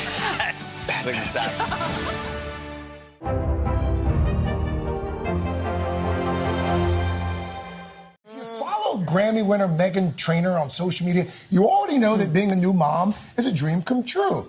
And you got the chance to catch up with the whole family. I did. So a long time ago, when I first met Meghan, she told me one thing. She said, I want a big family. Well, this morning, in an exclusive interview from her new home, Meghan is talking about life these days with her husband, actor Daryl, and their beautiful baby boy, Riley, by her side. With 4 studio albums and strings of pop singles, 27-year-old Meghan Trainor launched to superstardom 7 years ago with her breakthrough smash single, All About That Bass, selling 11 million copies worldwide. Hi, you can do it. But these days, the Grammy winner is all about that baby. You're so cute. Oh my God, Meghan, can you believe, how does it feel to have this little one? I think I was like 20 years old when I told Hoda, I was like, I'm gonna have babies, just you wait. That's why you're the first person I had to tell. Hearing her announce her pregnancy news, her dream come true, was pure magic. Oh my gosh. Now, for the first time, the Grammy winner, her husband Daryl, along with their precious 5.5-month-old Riley, are opening up about parenthood and who the baby looks like. Okay, I'm sorry, but it looks like you are holding your husband in the dryer. Yeah, I think he's like a perfect blend between. he's a good blend. Daryl, you holding that little boy is so perfect. Did it come naturally to you? I think so. Oh, yeah. I'm having a blast. Baby Riley is happy and healthy, but Meghan says he had a rocky and scary start. People talk about the moment that the baby gets put on your chest, and you had to wait a little bit. Yeah, no, he got taken like right away to the NICU. I was like, where's the cry? Because no one said anything. I was like, he's not crying. Yeah. So they said he was full of liquid still, and that C-sections, this can happen. They took him away, and Daryl begged for them to let me see him for 1 second before they took him. Riley was whisked away to the neonatal intensive care unit where he required a feeding tube. We were like, what's the update? And they said, it's just up to Riley when he wants to like wake up for reals. Yeah. So we just waited like 4 or 5 days. Yeah! And then he's like, let's rock! Hi, Riley. And the proud parents have documented every step of the way, including heartwarming moments like this one. I love you. I love you. I'm sorry. I saw the video, and I am telling you, that baby said, I love you.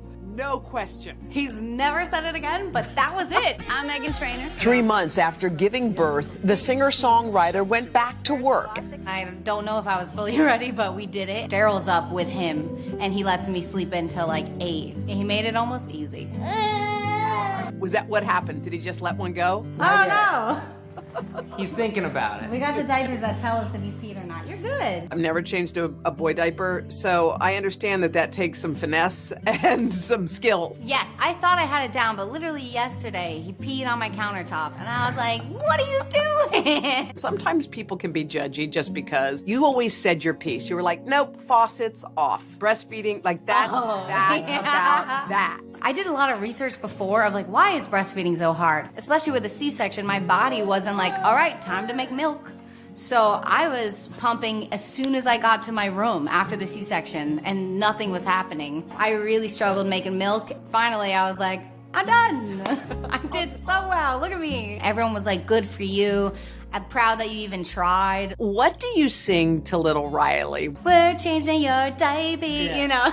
Like, everything's a song. Does Riley know when your music's on?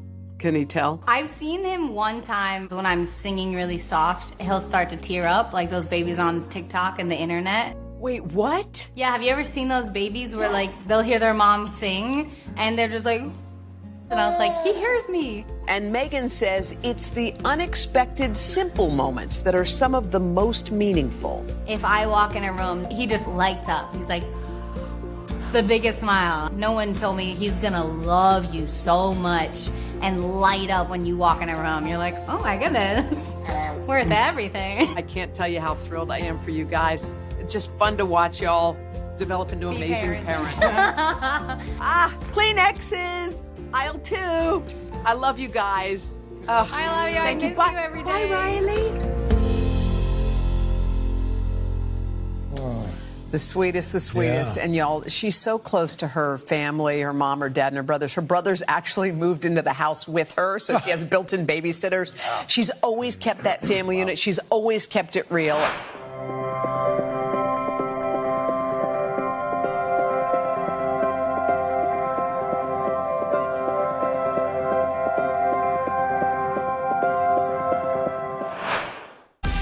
Make the most of your day with Today All Day. Get closer to all your friends at Today in a whole new way. Today in 30. We give you a mix of everything you love about our show in a mere 30 minutes. Shop today with Jill Martin. We're helping you shop like never before. The latest styles and biggest names. Today food. Things are heating up in the Today All Day kitchen. Cooking essentials and recipe inspiration. Get ready. Are you ready? Oh, I'm so ready.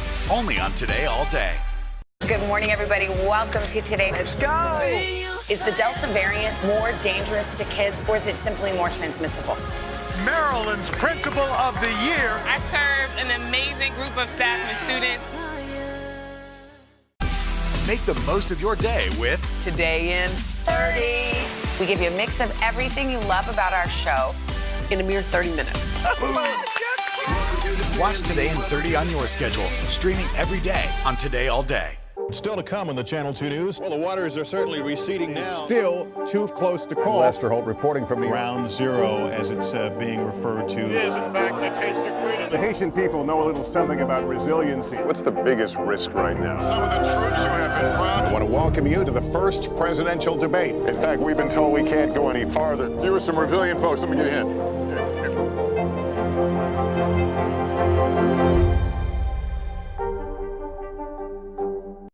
News is more than a headline. It informs, it inspires, and it still matters.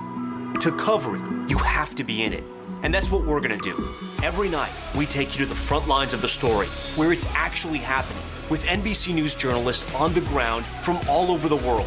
We cover what you need to know and bring your newsfeed to life in primetime and streaming live. It's your news playlist every night. Top Story with Tom Llamas, weeknights at 7 on NBC News Now. First, let's catch up with two of the members of Duran Duran joining us live with probably a little bit of a delay, so forgive us. From London, we've got Simon Le Bon and Roger Taylor. Guys, good morning. I'll jump right in. Hi. 2021 marks 40 years since Duran Duran's become a global phenomenon. And it's just as you guys look back at the 40 years, what would you say would be the secret to your success? Probably not looking back. Excellent, Roger. I think we do. You know, we try to keep looking forward. I mean, we've got such a history, and so much behind us, and so many years that we do actually. I think generally, you know, try and keep in the moment, keep looking forward, and try to keep moving on. Really, we're good mates, and I think that goes a long way to keeping us together as a band. You know, we spend time together and laugh a lot. Yes, definitely. On that, what's it like to have young fans now whose parents were fans 30, 40 years ago? What'd you say? Did you catch that? I didn't catch that. What's it like now because you have a whole new generation of fans? It's amazing. I mean, you sort of, we didn't know what was going to happen. You know, we didn't know. We when we started this band, we didn't see further than 6 months in the future. Wow. And now, 40 years ahead, we've got fans of lots of different generations, and it's extraordinary. I think we all feel very, very, very fortunate. I mean, you've had such a storied career. Is there a single achievement of which you are proudest over the last 40 years? I think sticking together, actually, the second time around. You know, we did have a little bit of a split, but when we got back together in 2001, we stayed together, and I think that is a real achievement. Simon, as I understand it, you went into the studio in late 2018. After you'd put out Paper Gods, you maybe could have recorded 2 or 3 songs and released an EP. Yeah. But here we are now, a couple years after that, with a full track list that is Future Past. Where did COVID play a role in that? Well, COVID came in, as you know, about a year and a couple of months after we started the project, and it really stopped everything. You know, our producer sent us an email saying, "I'm not coming to the studio anymore," and that really stopped everything in its tracks. And we were trying to get the album out in 2020. But 2020 was it got written off, really. But in that year, in between when everything closed down, and which also included us coming back to work and getting the project started again, we all had a chance to step back and really, in the same way as an artist would with a picture, and we stepped back and we saw where the weaknesses were and where the strengths were, and we were able to make it a much better album for that. It's very cool. Got a lot of collaborations on. I see you got Graham from Blur is playing guitar. I think Licky Lee's got some vocals on it. It's just a really cool album. You have 3 great producers. But specifically, Simon or John, tell me about working with Mark Ronson, because we here in the States know so much of his successful tracks. Yeah, I mean, we worked with Mark for many years, and we love to work with Mark. I mean, he's such an inspirational guy to work with. So it was great to work with Mark here on this record. It was a great collaboration. But I think generally we feel as though we're at such a great moment right now, because as Simon was saying, we've been locked away for so long with the lockdown and everything. And, we've just finished the album as we seem to be coming out of this whole thing. And it just seems such a beautiful moment. Yeah. By the way, this is Roger, not John. Yes, not John. I'm the other Taylor. Yes. Right. Right. Gotcha. Sorry about that. How do you think your music is different from back in the days of MTV? I know that Nick's talked a lot about your sort of sonic landscape and the importance of Duran Duran's music, its relationship with technology, which you see in the Invisible video. How do you think that your music's evolved? I mean, it's evolved as music has evolved. You know, we've always gone into the studio with an experimental mindset. We've always wanted to discover new music for the band, but at the same time, there is a sound that is always Duran Duran. It's got a lot to do with the way I sing. It's got a lot to do with the way Roger plays the drums and John plays the bass guitar, the kind of sounds that Nick makes on his keyboard. But we're always listening to new music as well, and I think we're very affected by the great progress and developments that are happening in the art form while we're doing our thing, the stuff that other artists are doing.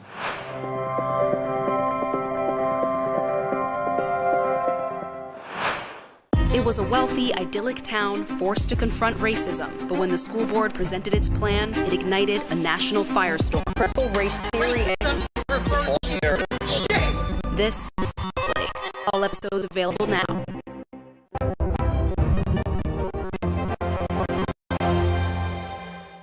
News is more than a headline. It informs, it inspires, and it still matters.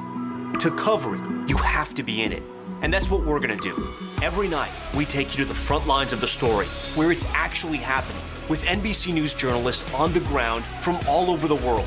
We cover what you need to know and bring your newsfeed to life. In primetime and streaming live, it's your news playlist every night. Top Story with Tom Llamas, weeknights at 7 on NBC News Now. Some experts say that this bill still isn't enough. You accept that criticism? There's been a ton of confusion from the CDC. Can we try to clear some of this up? Is America safer today with the Taliban in charge of Afghanistan? If it's Sunday, it's Meet the Press. Good morning. Welcome to Today. Nice to have you with us. We wanted to surprise Ellie and make her wish come true. What do you think about coming to visit us? Yes. There's only one thing that people are saying. You are For breaking news in our changing world, download the NBC News app. Today is now a podcast available every morning. Listen wherever you get your podcasts. We are talking about Tesher and Jason Derulo's Jalebi Baby. It already has nearly 200 million global streams, and it's one of the year's biggest songs on TikTok. They're going to treat us to an exclusive performance here in just a minute, but first, let's catch up with them. Tesher, Jason, good to see you both. Good morning. How are you guys doing today?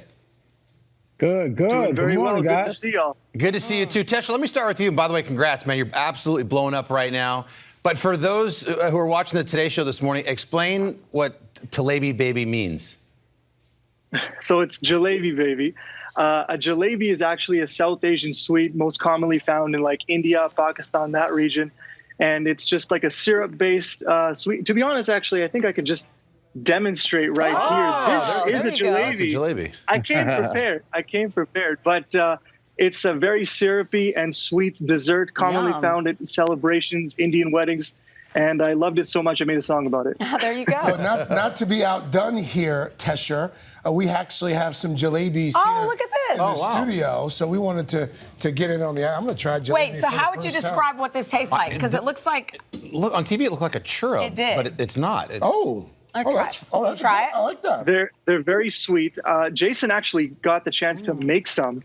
So that's good. Jason Derulo, man of many talents. I did, man. And honestly, I got to say, I'm a little jealous. You know, it's early, bright and early in the morning, y'all eating jalebis, and I got nothing. For people at home, I didn't got expect it to taste like this. It tastes like a funnel cake. Yes. Like dipped in sugar. Sweet, So good. very sweet and delicious. By the way, Jason, I follow you on social. You had a busy year. I waited along for the gender reveal with the rest of the world to see what you were having. And now I can say, obviously, you have a baby boy. Congratulations. Thank you very much. How's it been? You know, it's actually incredible. Yep. Uh-oh. Oh, no. I think we lost his audio for a second. Let's try to get it back. Tesher, while we try to get Jason's audio back, this is the first time you guys have collaborated. How did the collab come about?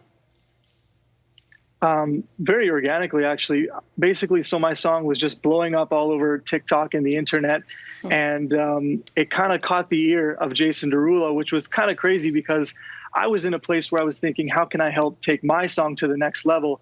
And Jason was one of the guys that I actually had in mind to bring it to that next level because he makes high energy records. He knows how songs can transcend through the internet into the mainstream, into the actual, into the world, you know, and be played on the radio. So he actually came to me and said, you know, this song, it's caught my ear. I really like it.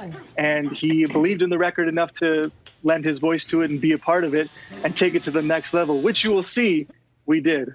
I love it. There's so many artists, Tesher, who, you know, who are hoping that that scenario happens to them, because access to success in mainstream, through Jason Derulo discovering your song, through utilizing his 50 million social impressions and TikTok.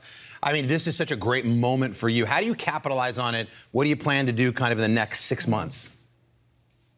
Man, I'm just so happy that this is happening. Like you said, a lot of artists dream for this opportunity. And so above all, I'm just humbled and thankful to have the opportunity, especially for a song that's so rooted in South Asian identity. It's very rare that we have a song that's not even entirely in English. It's actually in Punjabi. And that gets to transcend to the mainstream. That has not happened in a long, long time. So for me, I'm happy that this is a great moment for the culture.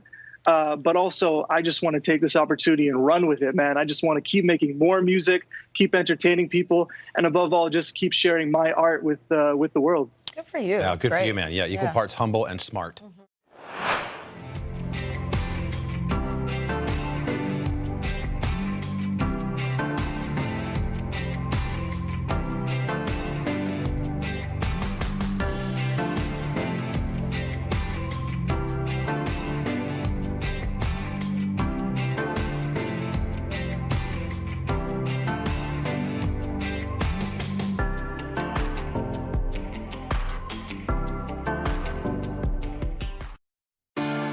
I'm Shop All Day contributor Chassie Post, and I know trends. Each week, I'm here with the must-have fashion and beauty products at a price you'll like in Style Finder. I'm fashion and beauty expert Makon Jovu, and I'm bringing you industry insiders and those in the know to share all the buzzworthy products sweeping social media and influencer trends. And I'm Shop All Day contributor Jen Fallick, and I love finding the best versions of everyday items in better basics. This is Shop All Day, Sunday Night Style. Hi, I'm Shop All Day contributor Chassie Post, and we're back today with another episode of Shop All Day. Whether Sunday Night Style means getting sporty and cheering on your favorite team, or getting comfy and snuggling up for a great movie, we've got everything you need for a spirited and stylish evening. From the latest NFL collaboration with Bobble Bar to stylish Sunday night loungewear, and the ultimate products for a night of self-care. No Sunday night scaries here. And remember, see that QR code at the bottom of your screen? You can use the camera on your smartphone to scan it for instant access to the products on the show today. Let's start with some football. Talk about game night vibes. These super comfy sweaters are perfect for keeping you warm while you're cheering on your favorite team, whether it's from the bleachers or your couch. 3 cheers for the long cardigan, and we love these varsity style stripes. They come in lots of different colors. You can even choose your favorite team colors. But guess what? Even if you're not a sports fan and aren't planning on wearing this to the game, you're gonna wanna get in on this long cardigan trend. It's essentially like wearing a comfy blanket, but a little bit more flattering, and it's a huge trend we are seeing this fall. I love the longer length, and it's perfect for cuddling up on that sofa or running around town. So on to these tailgate sweatshirts from American Eagle that are perfect for the tailgate, whether you're in your backyard or at the game. And I've got to say, this is an elevated take on that sporty style. These are, first of all, so comfy. I mean, they're actually fleece, and you've got the satin letters, so you can choose from your favorite college team, or you can also choose from your favorite NFL team. And another thing I really like about these sweatshirts is the silhouette. I mean, they've got an unfinished hem here. And a lot of times with sweatshirts, they've got that band that sits a little bit funny sometimes at the waist. And so these fall really naturally, which is a little bit more flattering. And I think that these are a great way to show your team spirit in style. Now next, we've got a little quilted bomber jacket that is such a great way to look sporty and stylish at the same time. This jacket is from Dickies. Did you know that they've been around for over 100 years? They're from Texas, and they're really well known for making that really rugged workwear. But guess what? The fashion world took notice, and their coveralls have essentially become iconic. So I was really excited to see their more casual and off-duty collection. And this little quilted bomber jacket is a great example Now, what's so cool about it is, besides it's sort of Miami Dolphin colors, is that it's two really big trends, this bomber style, which looks like almost a Letterman varsity jacket, and the quilting. Yes, it keeps you warm, but the fabric is actually taffeta, which is the fabric best known for those enormous ball gowns. So I love the combination of glamour and a sporty style. And I've got to show you the inside of this. It is so comfy. It's like t-shirt material. So this is perfect for keeping you warm, whether you're running around the stadium or the tailgate or around town. Next, you know that meme, tell me you love your team without telling me you love your team? Well, BaubleBar's NFL collection is perfect for doing just that. So it's a new launch, and BaubleBar has teamed up with the NFL to give you 6 new jewelry styles, and they're representing all 32 NFL teams. And I've got to say, I mean, check out this fabulous bling. It reminds me of a Super Bowl ring. You don't even have to win a Super Bowl, right, to get this awesome bling. Check out these hoop earrings and wonderful necklaces with your team name. They even have bracelets. There really is something for every football fan. And guess what? The prices are gonna have you doing a touchdown dance because they're really affordable. And now, just in case you weren't comfy enough, we're gonna drive it home with the most luxurious and ridiculously cozy slippers we've seen in a long time. And they are the faux fur open-toe slippers. I wish you could feel these. And what makes these so great is they actually have a footbed that's as comfortable as the faux fur upper. These are memory foam, so they really cushion your feet, and they've got arch support. Also, the soles, they're textured, so they help guard against slips, and they come in 13 fabulously faux and fuzzy colors. So I don't know how one can decide which one to get. Now, if you're more of a socks person, these fuzzy socks from Old Navy will do the trick. And the only people who don't like fuzzy socks are people who have not tried fuzzy socks. I mean, these are just so cozy. So snuggle up on the couch and watch your game. So now let's talk serious loungewear. And maybe your idea of a game night means PJs, popcorn, and watching a movie. And if that's the case, we've also got you covered. So pajamas, right? I love the classic men's style pajamas, and we found these 2 pair from Loft that I cannot get over. So first, I've got to talk about the cheetah in the room, this fabulous cheetah print. I mean, hey, if you're a Jaguars fan, this might do, but I've got to tell you, the only thing I love more than leopard print is a cheetah, and these little pink leaping cheetahs are gonna make you so happy as you're cozying up to watch your movie or to luxuriate on a Sunday night.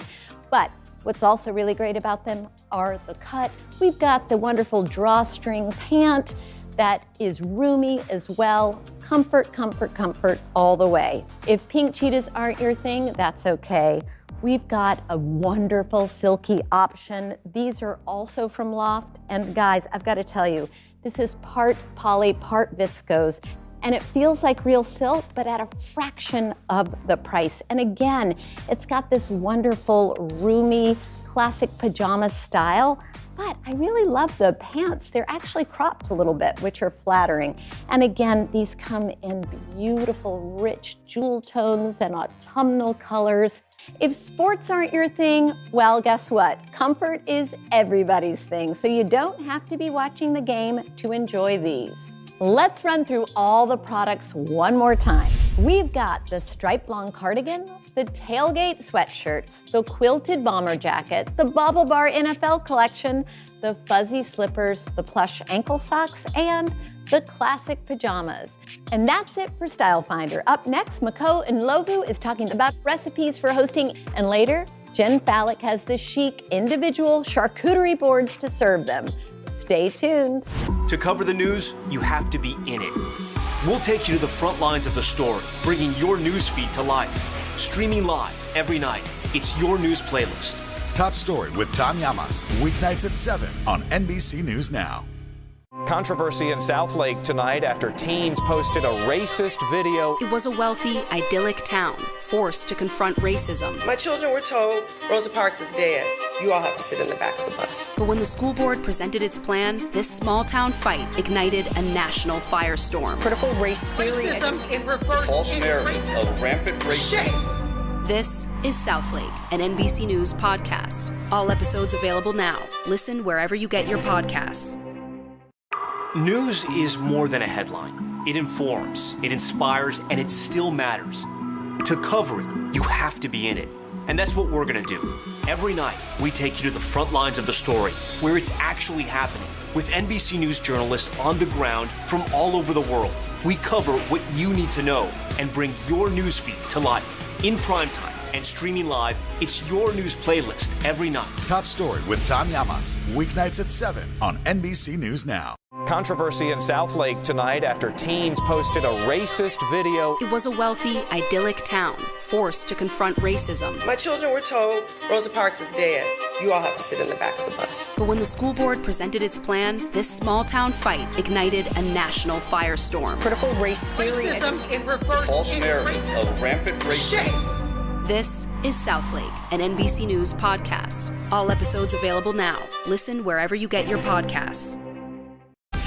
Make the most of your day with Today in 30. We give you a mix of everything you love about our show in a mere 30 minutes.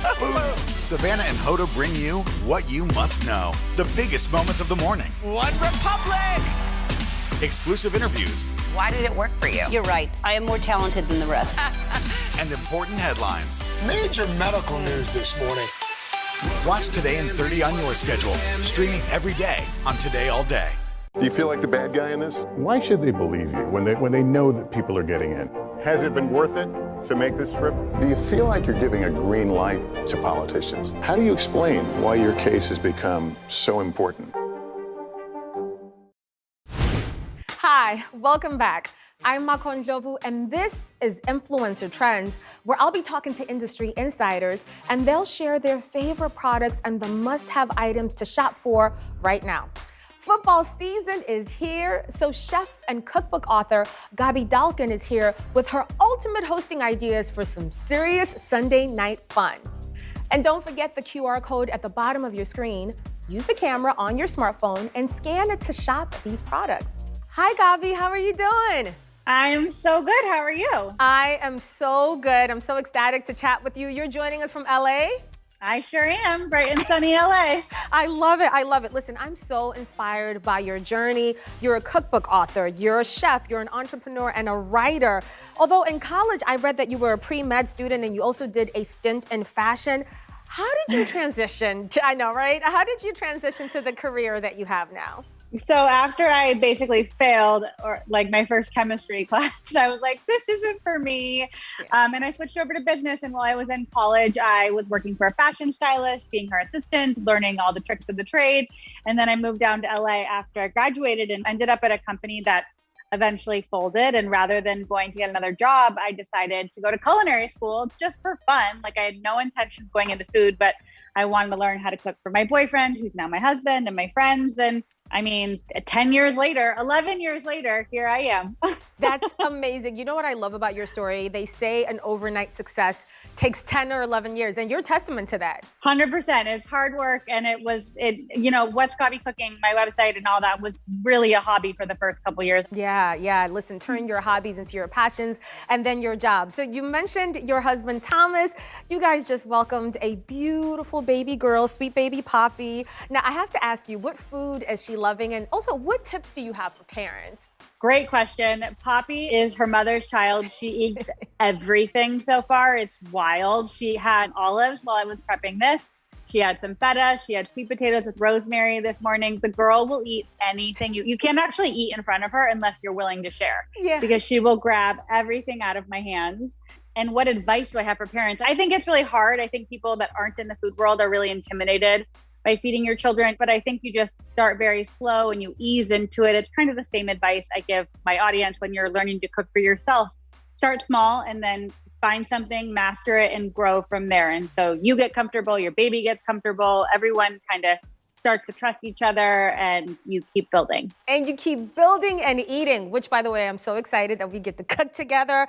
Let's switch gears to game night hosting. I'm so excited that we're about to talk about this with some items that you're sharing with us. What's your go-to appetizer? What are you preparing for us today? So I live for a game night menu. I don't usually watch the games, but like I'll eat all the foods. Same. And my favorite thing, are you a fan of olives? I am. I love olives of all kinds. So I'm so excited about this dish. Big fan of olives. I love that. So this is like a roasted Castelvetrano, olive, feta, herby situation, and you literally just roast everything in the oven. There's a couple things we can start chopping and all that, but you put it all in the oven and let it cook, and then you serve it with crostini or pita, and it's perfect for like finger food while you're watching the game. I love that. Okay, so these dishes are so nice. That's what you're using right now. Let's go through the items that we have here as you're putting the olives into the casserole dish. Let's start with the lemon zester. So how would you use that to prepare your dish? Yeah, so this is a lemon zester, microplane, whatever you want to call it. It's a key item for your kitchen. I use it if I'm going to grind up garlic really fine. You can use it for lemon and lime. You put lemon in this, so you just want to take your lemon and run it on the zester, just a little bit on each side. Once it starts to be, that really white pithy is starting to show, that's when you want to rotate it, because you don't want to get that part of the lemon. It's a little bit bitter. Okay. You literally just do this and throw that into your olives. If you have a ton of lemons or limes that are about to go bad, you can do this ahead of time and store it in a little bit of olive oil in your freezer, and then you juice the lemons. That way they don't go bad and you don't waste them. That's a really good tip. Right? You can like freeze it in an ice cube tray. You can freeze it in a little Tupperware, whatever you want. And then you can throw it in a pasta dish. You could throw it if you're making olives again, whatever you want. But lemon zest, lime zest goes a long way in a dish and really like brings out the flavor. I love that. That's a good tip, Gabi. Okay, so I like keeping my salt in nice little dishes and compartments. I'm so excited that you brought this with us. Is this specifically for salt? And talk to me about what it is. No, technically it's a little salt cellar. I have like 6 of them behind me. If you can see, I'm obsessed with this thing. Yeah. It's like my favorite thing. I've had it since culinary school. I think my aunt bought me my first one. It's just like a little olive wood salt cellar. I keep red pepper flakes in it. You can put fresh cracked pepper in it, salt. The reason I have a couple behind me is because I have Maldon salt, kosher salt, sea salt. I keep them all on hand at all times for recipe testing, but it's just great because it just twists open. You can put your finger in there, get a little pinch, season your olives or whatever, your pasta, your water, whatever you're doing, like pasta water, game over. Like it's so simple and gorgeous, and it's not like an ugly, thing of salt sitting next to your counter. That's so true. I would actually bring this as a housewarming gift. I think it's like the perfect little gift, right? 1000%. Right? Speaking of housewarming, I'm building a house, and I gotta tell you about that. I'm putting this on my list. This next item that we have from here, the Le Creuset, so beautiful. Can you put this in the oven, Gabi? Yes. So the Le Creuset is one of my favorite dishes to have in the kitchen for many reasons. One, it's beautiful and you can like color coordinate it to whatever vibe you're going with your kitchen. 2, it goes in the oven. You can transport things to friend's house, whatever you want to do. And this one comes with like a cool little lid that you can just pop right on. So like, let's say I was taking these olives to a friend's house. I can just do this, pop them in the car, send it to a friend who just had a baby, whatever it is. And then just let them keep it if I'm feeling very generous, or take it home and watch it when I'm done. Listen, I want mine back. This is so beautiful. I'm leaving it out in the countertop. I am keeping this to myself. And last but certainly not least, we talked about adding a little bit of lemon in here. We had the lemon squeezer. What are we using that for? Yeah, so the lemon that we did the zest on earlier, I'm just gonna slice that in half and then throw it into my juicer. And you just do that. You always want to put the lemon in cut side down. I hear this from my audience all the time. A lot of people put it in like this. Truly, you want to put it in like that so the juice can go right through the holes on the bottom. And you just squeeze that right over the olives, and that paired with the lemon zest is major. How long am I putting this in the oven for when I'm cooking it, this entire dish? Yeah, so this whole dish, you saw me put a little olive oil on it. I'm also going to chop up a little garlic and shallots. It'll go in the oven at 425 degrees for about 15 to 20 minutes.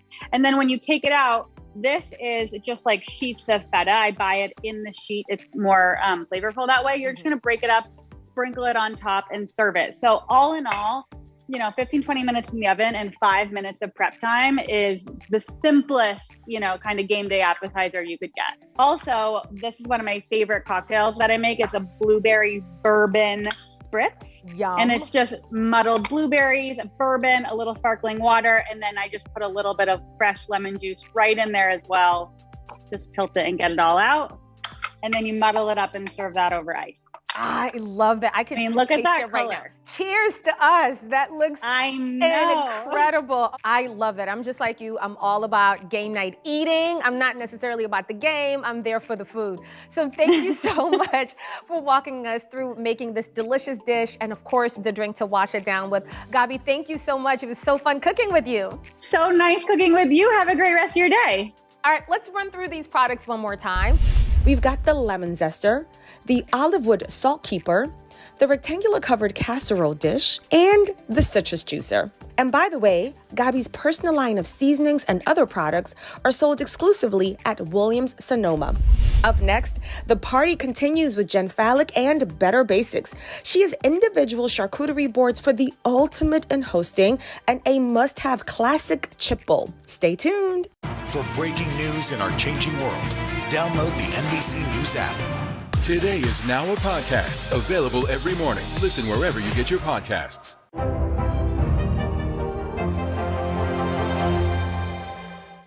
News is more than a headline. It informs, it inspires, and it still matters. To cover it, you have to be in it. And that's what we're gonna do. Every night, we take you to the front lines of the story, where it's actually happening, with NBC News journalists on the ground from all over the world. We cover what you need to know and bring your newsfeed to life. In primetime and streaming live, it's your news playlist every night. Top Story with Tom Llamas, weeknights at 7 on NBC News Now.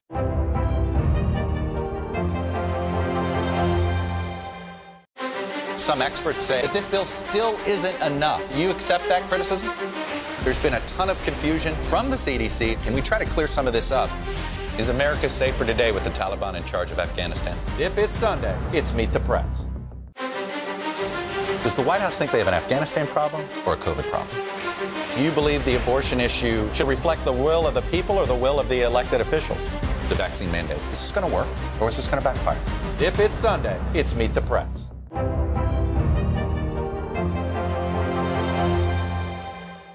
News is more than a headline. It informs, it inspires, and it still matters.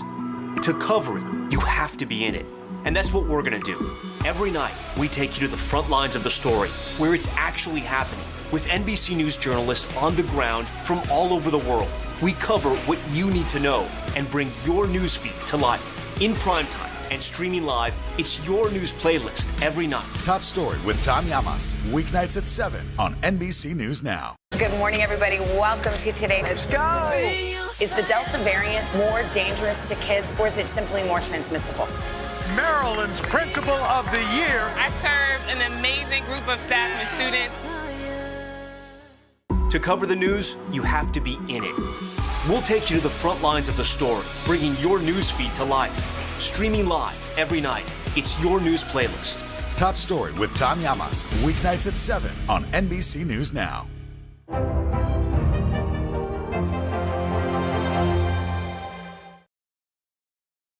Hey everyone, welcome back to Shop All Day. I'm Shop All Day contributor Jen Fallick, and we've been talking Sunday night style. Not only will I show you the better basics for hosting, but some of the latest in stepping up your self-pampering game. And see the QR code at the bottom of your screen? You can use the camera on your smartphone to scan it for instant access to the products on the show today. So let's start with hosting. This is a way to get on the charcuterie trend safely. Guests can enjoy their own personal charcuterie board, no sharing required. I love these mini slate charcuterie boards because they're personal size. You can make little personalized charcuteries for everyone who's coming to your event.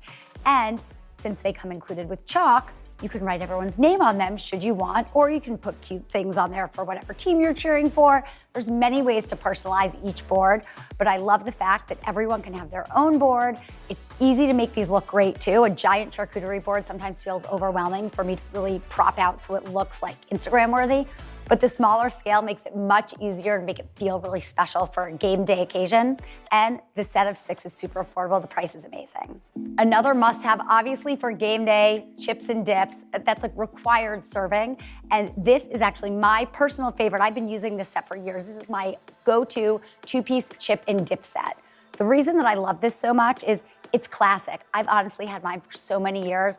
They keep bringing it back year after year because people love it and it never goes out of style. I also love that the dish and the bowl are separate. Easier to clean, and if we decide to use it for something else, like maybe I want to make a fancy crudité, I can change up the placement of where the dip bowl is to make it look really great. Now, if you're going to a tailgate on Sunday, as opposed to staying home to watch the game, we have got just the thing for you. This is a portable mini oven. Comes in a lot of fun colors, so you have cool options, but the function is the best part.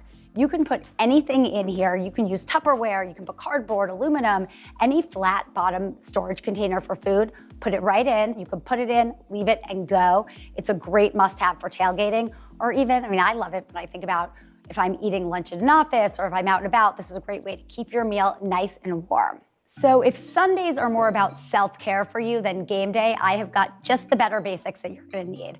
We're gonna start with these holographic foil eye masks from Bliss. I love these after a late night. So if you're out late on Saturday, but you want to look great on Sunday morning, put these by your nightstand before you go to bed, wake up, slap them on your face, and you're going to feel like a new person 15 minutes later. The reason that I love these eye masks, besides the fact that they look really cool, they stay very secure on your under eye contour, so you can do stuff while you're wearing them. And to me, that's huge. I don't really like to just sit still and pamper myself sometimes. I want to get things done. With these, they adhere really nicely to the contour of your eyes. These are a fave. Also individually packaged, so it's really easy to travel with them. And they're kind of fun to give out to people. If you have a late night party on Saturday, hand them out to everyone. I love you Sunday morning. Then a must-have for Sunday night. So I love the idea in theory, a really luxurious Sunday night soak. But in reality, Sunday nights are hectic in my house, and I don't always have time for that spa-like experience in the tub. So we found a way to take your basic shower and make it so much better by incorporating aromatherapy. These are going to take your basic Sunday night shower and make it a total spa experience. These are shower steamers, and they're aromatherapy infused, single use, although I gotta tell you, I can use one of these for 2, maybe sometimes 3 showers.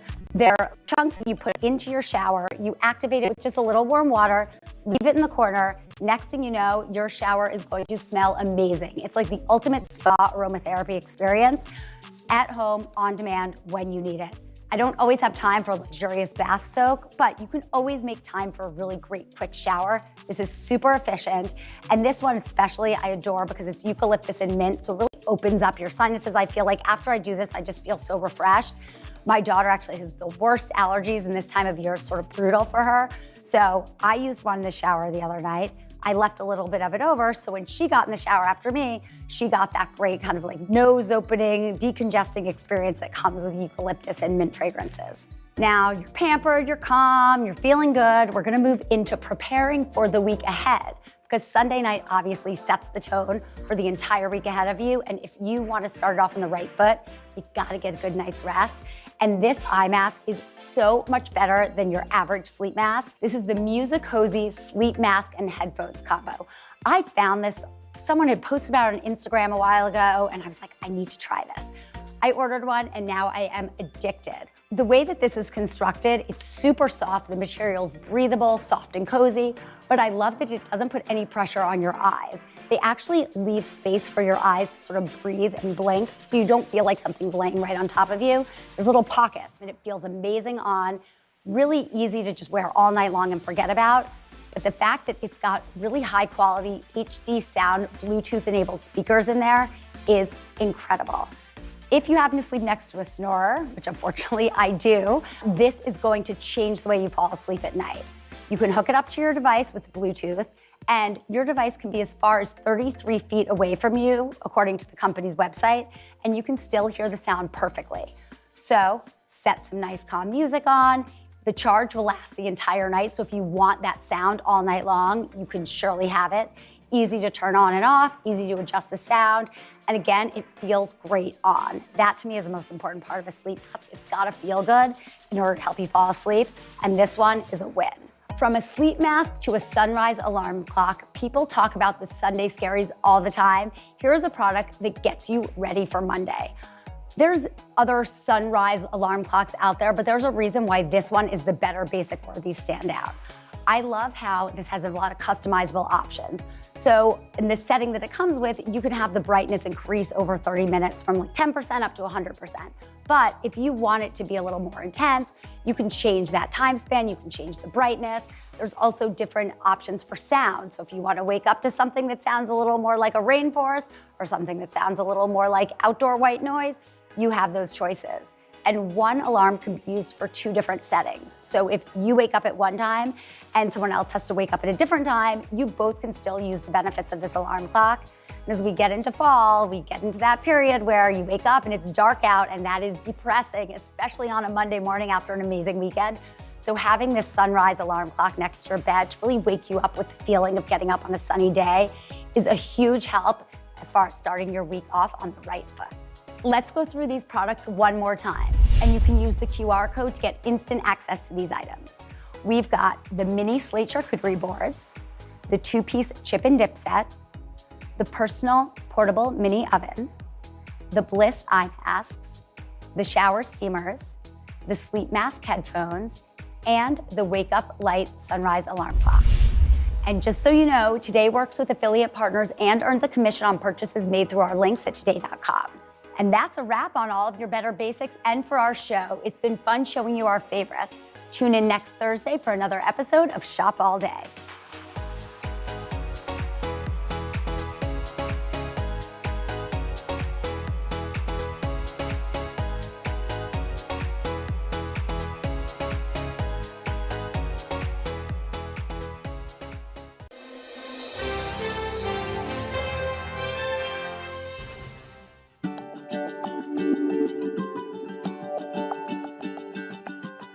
Feel good? Almost. Start one more time. Yes. Truly, just by telling someone, hey, we believe in you and we want to give you an opportunity, the confidence that comes from that. Oftentimes, a month of being here, their confidence has at least doubled. Our goal is to be a stepping stone to help them get to their ultimate goal. I'm Julie Sullivan-Lose, co-founder of Groundup Nut Butters. And I'm Carolyn Cesario, co-founder of Groundup Nut Butters. Check you guys out. Teamwork happening over here. Our mission at Groundup is to employ women overcoming adversity and provide job skills training. One more? Okay, I think I can fit one more. How many almonds is it? Do you guys know? I can pull. I don't have my phone out. Oh, plenty. So women come from backgrounds of homelessness, battling mental illness, transitioning out of the sex industry, and so out of incarceration. We have a 6 to 9 month employment training program, and we partner with different organizations in the city and get referrals for the women that we hire. And truly, success looks different for each person that does join our team. And what's unique is it started with the mission and vision first before the product was even around. So I was living in Uganda overseeing a training program for about 160 women doing paper bead jewelry work. And I just saw the power of providing someone an opportunity and giving them an income and the impact that that could have not only in their life, but that could trickle down into their family and their community. So I moved back home to Portland, dead set on starting a company. And I really believe that business is a powerful tool for social good. So I knew that I wanted to start a for-profit business. I was running marketing at Seiko Designs, an ethical fashion brand, and we hired on Julie to do customer care for us. At the time, I was making nut butters on the side of my job without any intention to do anything more with it because I didn't want to start just another food business. Don't get me wrong, our product is great, but I didn't feel like that was enough motivation to actually start a business. And when I met Julie, and she had this passion for an employment training program vision, which really was very similar to the company that we were both working for, so we both already kind of had a heart for that. When we met and she was looking for a product, it was just kind of like fate that the two came together. We had only known each other for 3 months, and then we were like, let's do this. Yeah.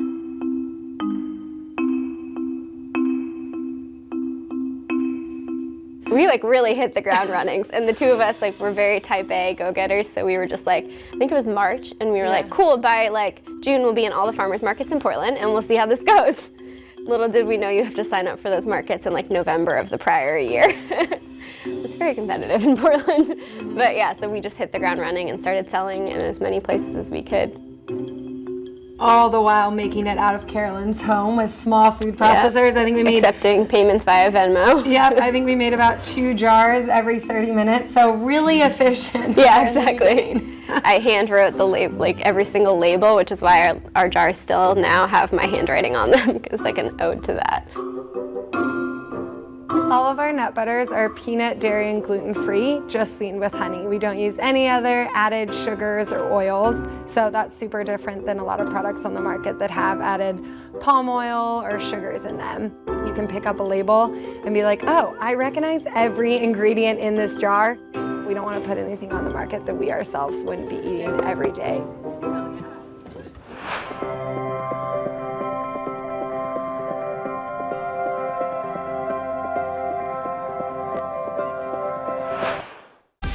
Make the most of your day with Today in 30. We give you a mix of everything you love about our show in a mere 30 minutes. Savannah and Hoda bring you what you must know. The biggest moments of the morning. One Republic! Exclusive interviews. Why did it work for you? You're right. I am more talented than the rest. And important headlines. Major medical news this morning. Watch Today in 30 on your schedule. Streaming every day on Today All Day. Does the White House think they have an Afghanistan problem or a COVID problem? Do you believe the abortion issue should reflect the will of the people or the will of the elected officials? The vaccine mandate. Is this going to work or is this going to backfire? If it's Sunday, it's Meet the Press. The Meet the Press Chuck Toddcast. Free wherever you get your podcasts. News is more than a headline. It informs, it inspires, and it still matters. To cover it, you have to be in it. And that's what we're gonna do. Every night, we take you to the front lines of the story, where it's actually happening, with NBC News journalists on the ground from all over the world. We cover what you need to know and bring your newsfeed to life. In primetime and streaming live, it's your news playlist every night. Top Story with Tom Llamas. Weeknights at 7 on NBC News Now. The Meet the Press Chuck Toddcast. Free wherever you get your podcasts.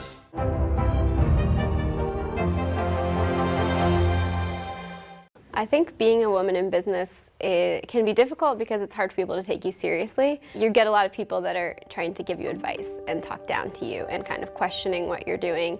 And I think it was really hard in the beginning. Especially being like, you're crazy, you're gonna start a business, and also from the forefront, you're gonna start with a training program working with women overcoming adversity.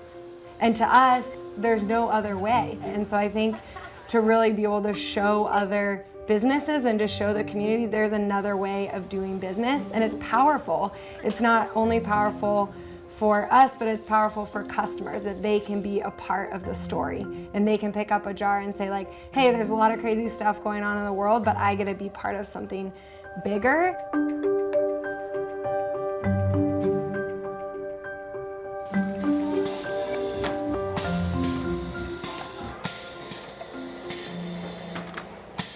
My name is Jamel Dawson, and I work for Groundup PDX. I heard about Groundup through Central City Concern. They're an agency that helps people with barriers for employment. Yeah, I do this till 5 o'clock. I love it. I lost my home in August of 2018. I was living from couch to couch, and I couldn't get a job, and I was in another lifestyle, and I just got tired of it, but I didn't know where to go. I didn't know what to do. Julie and Carolyn are encouraging, uplifting, and very positive. They give me hope. Every morning when I see them, they just make me smile because it's another day here. I help in the kitchen on Tuesday and Wednesdays. I help fill. I'm pretty fast at it. I love it.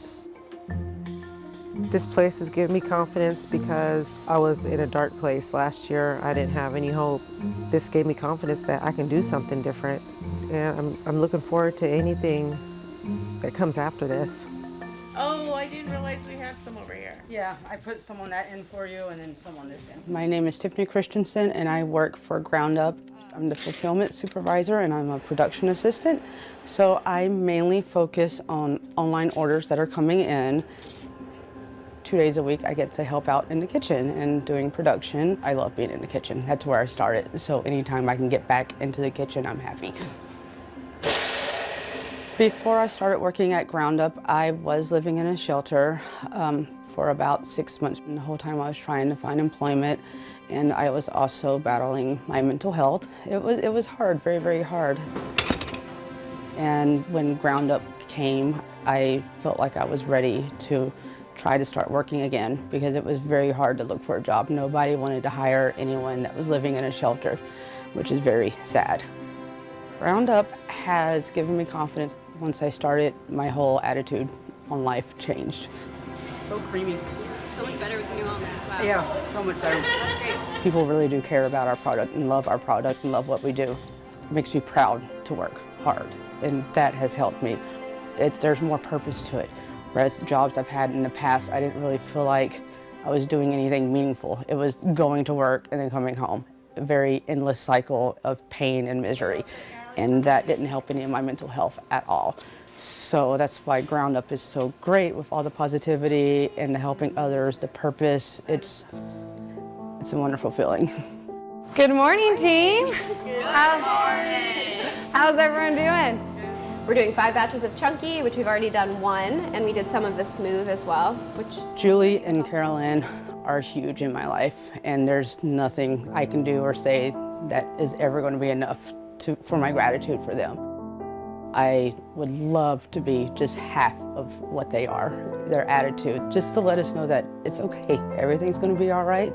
Life, there's mistakes, it's no big deal. Just learn from it and keep going. So there, I'm getting chills just talking about it. Sorry, it tears me up. Give me a second.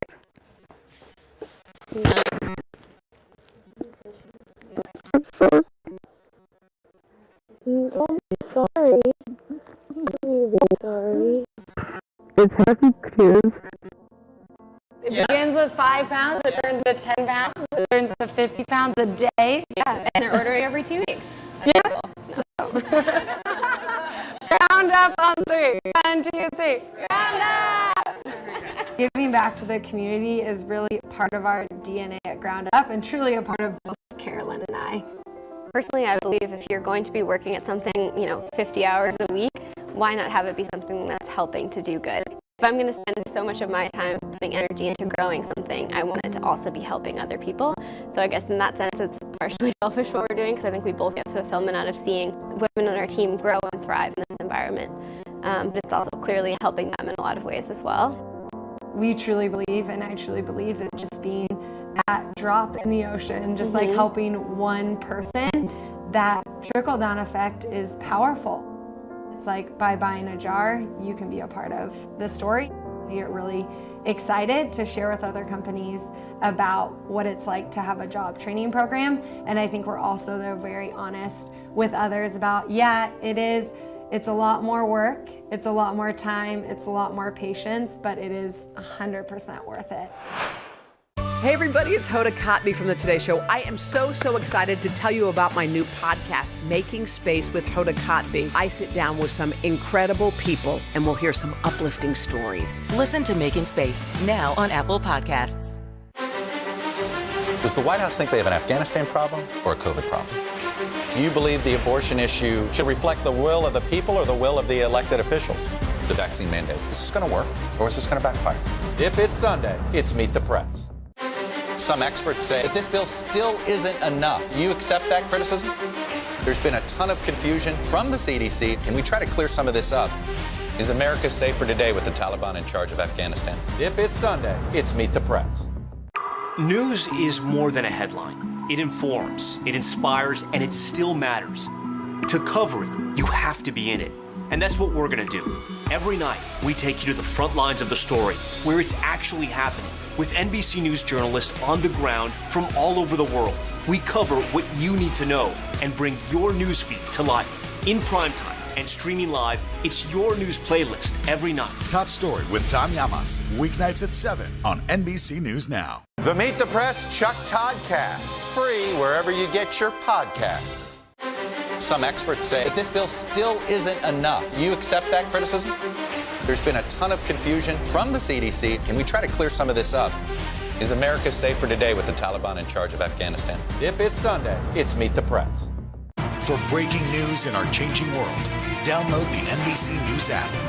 Today is now a podcast, available every morning. Listen wherever you get your podcasts. Good morning, everybody. Welcome to Today. Let's go. Is the Delta variant more dangerous to kids, or is it simply more transmissible? Maryland's Principal of the Year. I serve an amazing group of staff and students. You want in there? Yeah. What do you want to make? Wish I had an answer as to why I feel this drive to be a surrogate. Oh, that's pretty good, babe. It's something my husband and I had talked about probably after I had my first daughter. I just feel like my pregnancy was so easy, things went so smooth, and I've known a lot of people who struggle with infertility, and I just was like, that would be the coolest thing to be able to do for someone else. I almost want to say it's just like people have this calling in life that it's something they're supposed to do. I feel it gave me a lot of purpose. My name is Megan Blackhurst, and I live in Nampa, Idaho. My husband and I, we have 4 kids of our own. Our oldest daughter is 7, and then we have 3 boys, 5, 3, and 1, and they're wild. We chose to start having our kids at a really young age. We kind of have always had this idea like, we'll be done having kids and be retired early, and so that really, I feel like, played a huge role in why I make a good surrogate, because I'm still only 25 years old. I'm just at this prime age to have babies still, but we're done with our own. It is a very small subset of the population of females who are ideal candidates for gestational surrogacy, and that's what can make it difficult to find someone in this instance. Megan is definitely one of those people that really kind of felt the call towards it. Hi. Never in a million years did I think she might be carrying my baby. We have become fast friends, and I guess the best way for me to describe it is she almost feels like a sister. I'm Kelsey Nixon. I'm a food personality. I've hosted cooking shows, written a cookbook, and I'm also a mom. You ready? 1, 2, 3. I have an amazing partner in crime, Robbie, who I've been married to for 11 years, and we have a son who is 7 years old, Ollie. We have a son that we lost a couple of years ago named Leo, who was born in 2015, and we have a 2.5-year-old daughter named Nora. Oh, thank you, Nora. Okay, keep stirring. Okay. Keep stirring until it's smooth. When I got pregnant with Ollie, I was so excited to be pregnant, and I kind of just foolishly assumed that everything would just go swimmingly. The first trimester or 2 of pregnancy went great. I wasn't that sick, I felt good, I was excited to be pregnant, and then I had a mysterious symptom just as I was wrapping up my second trimester where I had severe shoulder pain in my right shoulder. I was having a pretty rare pregnancy complication called HELP syndrome. It falls within the family of preeclampsia. It's on the severe side of that.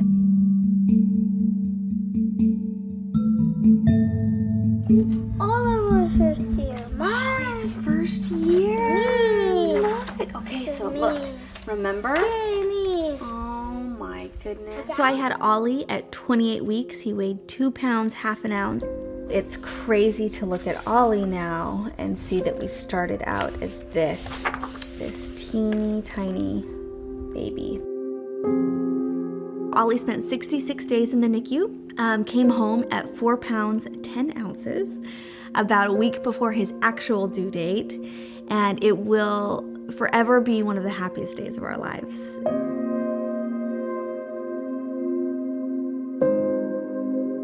Look how teeny you look there. Look, you're like a little burrito. Can you believe that?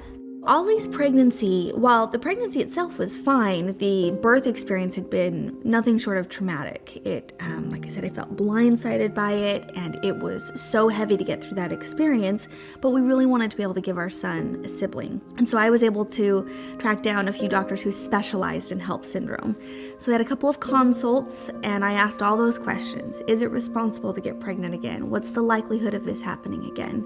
And so we were kind of given the green light that if we really wanted to grow our family, it was not an irresponsible decision to do that. So we got pregnant, we'd made it out of the first trimester, and we were halfway into the second trimester, right at that viability mark, right around 24 weeks. And I was starting to kind of settle into this idea of it might actually work and everyone might be fine. And at a routine checkup, right at that 24-week mark, The doctor noted that the baby was measuring very small. And I remember going from the ultrasound room into my doctor's office, her asking me to have my husband come, and her explaining that things did not look good.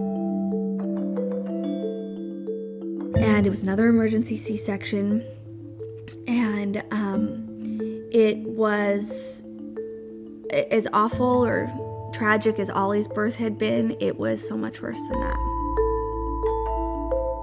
You're in the surgical room with the C-section and the baby is born, and it is a somber feeling. There's no cries, there's no congratulations. I remember the doctor coming around the curtain and saying, he's born and he weighs 450 grams. And when they're using grams, you know that that's not a good sign. And I remember my husband doing the math and saying he weighs 15 ounces.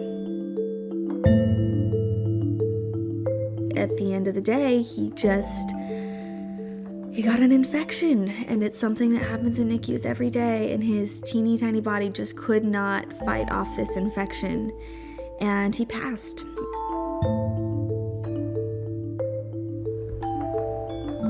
His hands were so perfect. You can literally see the fingernails and everything. It was pretty obvious at that point, after Leo had been born, that pregnancy was going to be out of the question in the future. And we definitely weren't thinking about that when Leo was in the NICU. But shortly after he died, actually at his funeral, Robbie's sister Betsy had approached us and said, you know, if you want to try and get a sibling for Ollie, I would love to carry a baby for you. And honestly, at first, it was kind of said where Robbie maybe thought it was a joke. Like we weren't sure if she was actually serious, or that's a really nice thought, but has anyone really thought about what goes into this? I didn't understand the science behind it.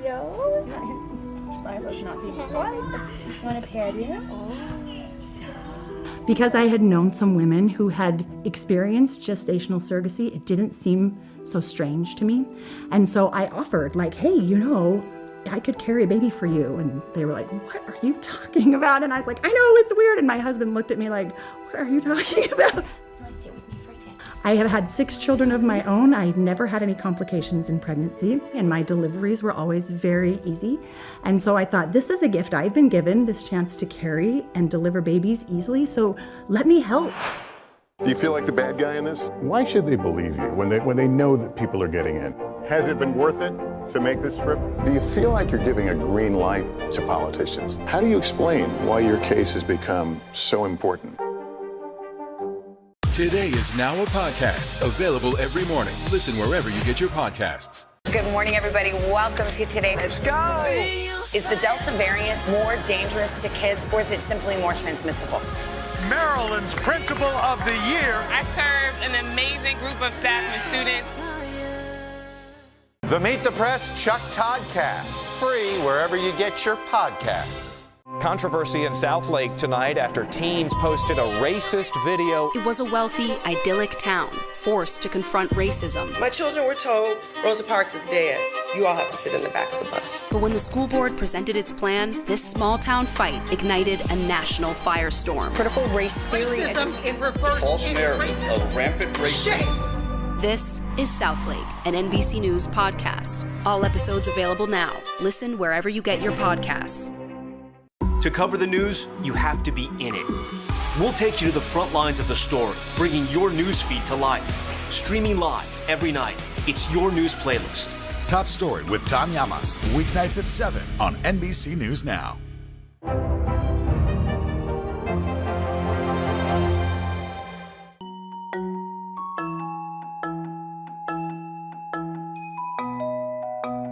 This is the hospital where Nora was born.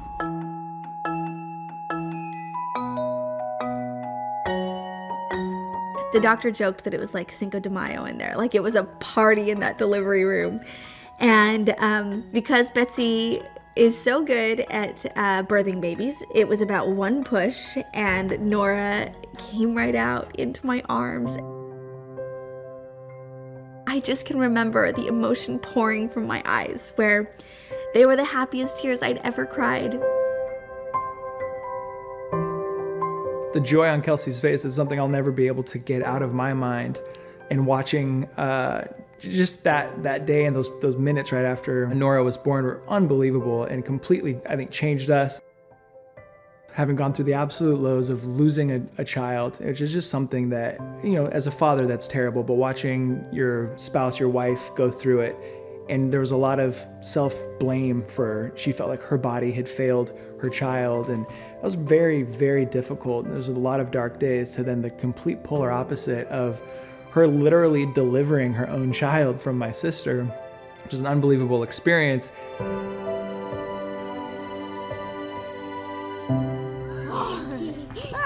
Oh, ouch. Yeah.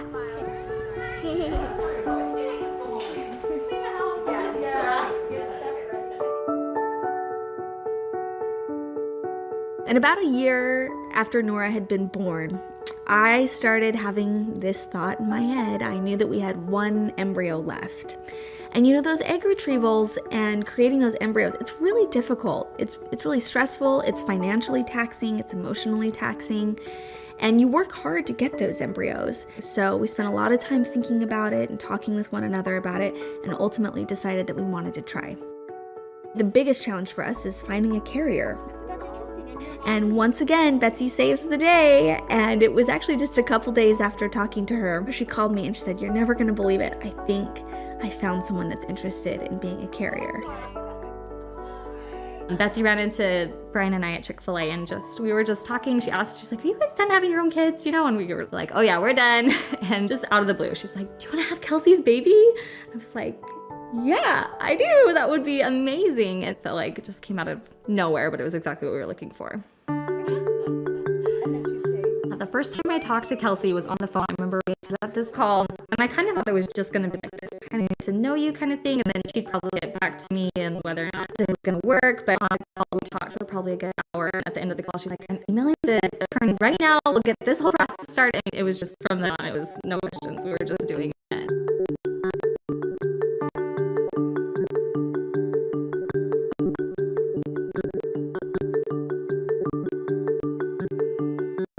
The first medication that I started taking is called estradiol, and it's just estrogen injections, and those are just to help thicken up my uterine lining. That's what helps the embryo stick. And I've been doing those twice a week for the last 3 weeks, and then I started the progesterone injection, and I have to do a full 2 mils of those. Good job. Our embryo transfer is tomorrow, and I'm so hopeful. I honestly thought I would be a nervous wreck and trying to keep my emotions in check because there's no guarantees with it. Our fertility doctor told us that there's generally a 65% chance that an embryo will take during an IVF cycle. Should we hit the road? Let's go.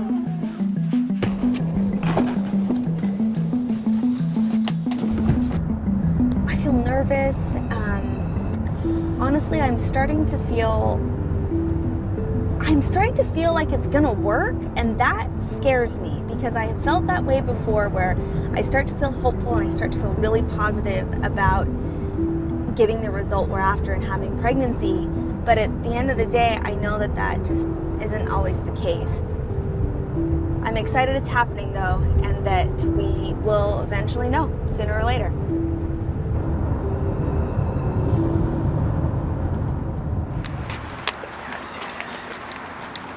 Sunshiny day. Good omen. Yes. Good omen. Oh, I can't believe we're here. There's a sense of finality where we have this one embryo. I want to be hopeful. I don't want to be pessimistic. I don't want to assume it's not going to work. The embryo transfer is a process where we use ultrasound guidance and we'll place an embryo into the uterine cavity of a surrogate or the intended patient if they're planning on carrying the pregnancy. Yeah. That's the outer sheath. So you'll see a little white line coming from there. The embryo is too small to see, so what we do is we place bubbles around it that we use as a marker, and we'll inject the bubbles into the uterine cavity to remove the catheter. Typically, we'll check a pregnancy test about 10 days after transfer. That's kind of when we get the earliest idea if the transfer is successful or not. Went perfect. Good job, Good job, Megan. I'll get one for you too. A little dot. regardless of what happens, I'm gonna have to face some big feelings. And that is scary, it's exciting, and as crazy as it sounds, as much as I want it to work for us, I also want it to work for Meghan. I genuinely believe she wants this to happen so badly that in addition to feeling sad for us if it doesn't work, I think I'll feel sad for Meghan. So a lot of hoping, but also kind of safeguarding my heart a little bit. Okay, fingers crossed. It's gonna work. Okay, it's gonna work. All right, bye.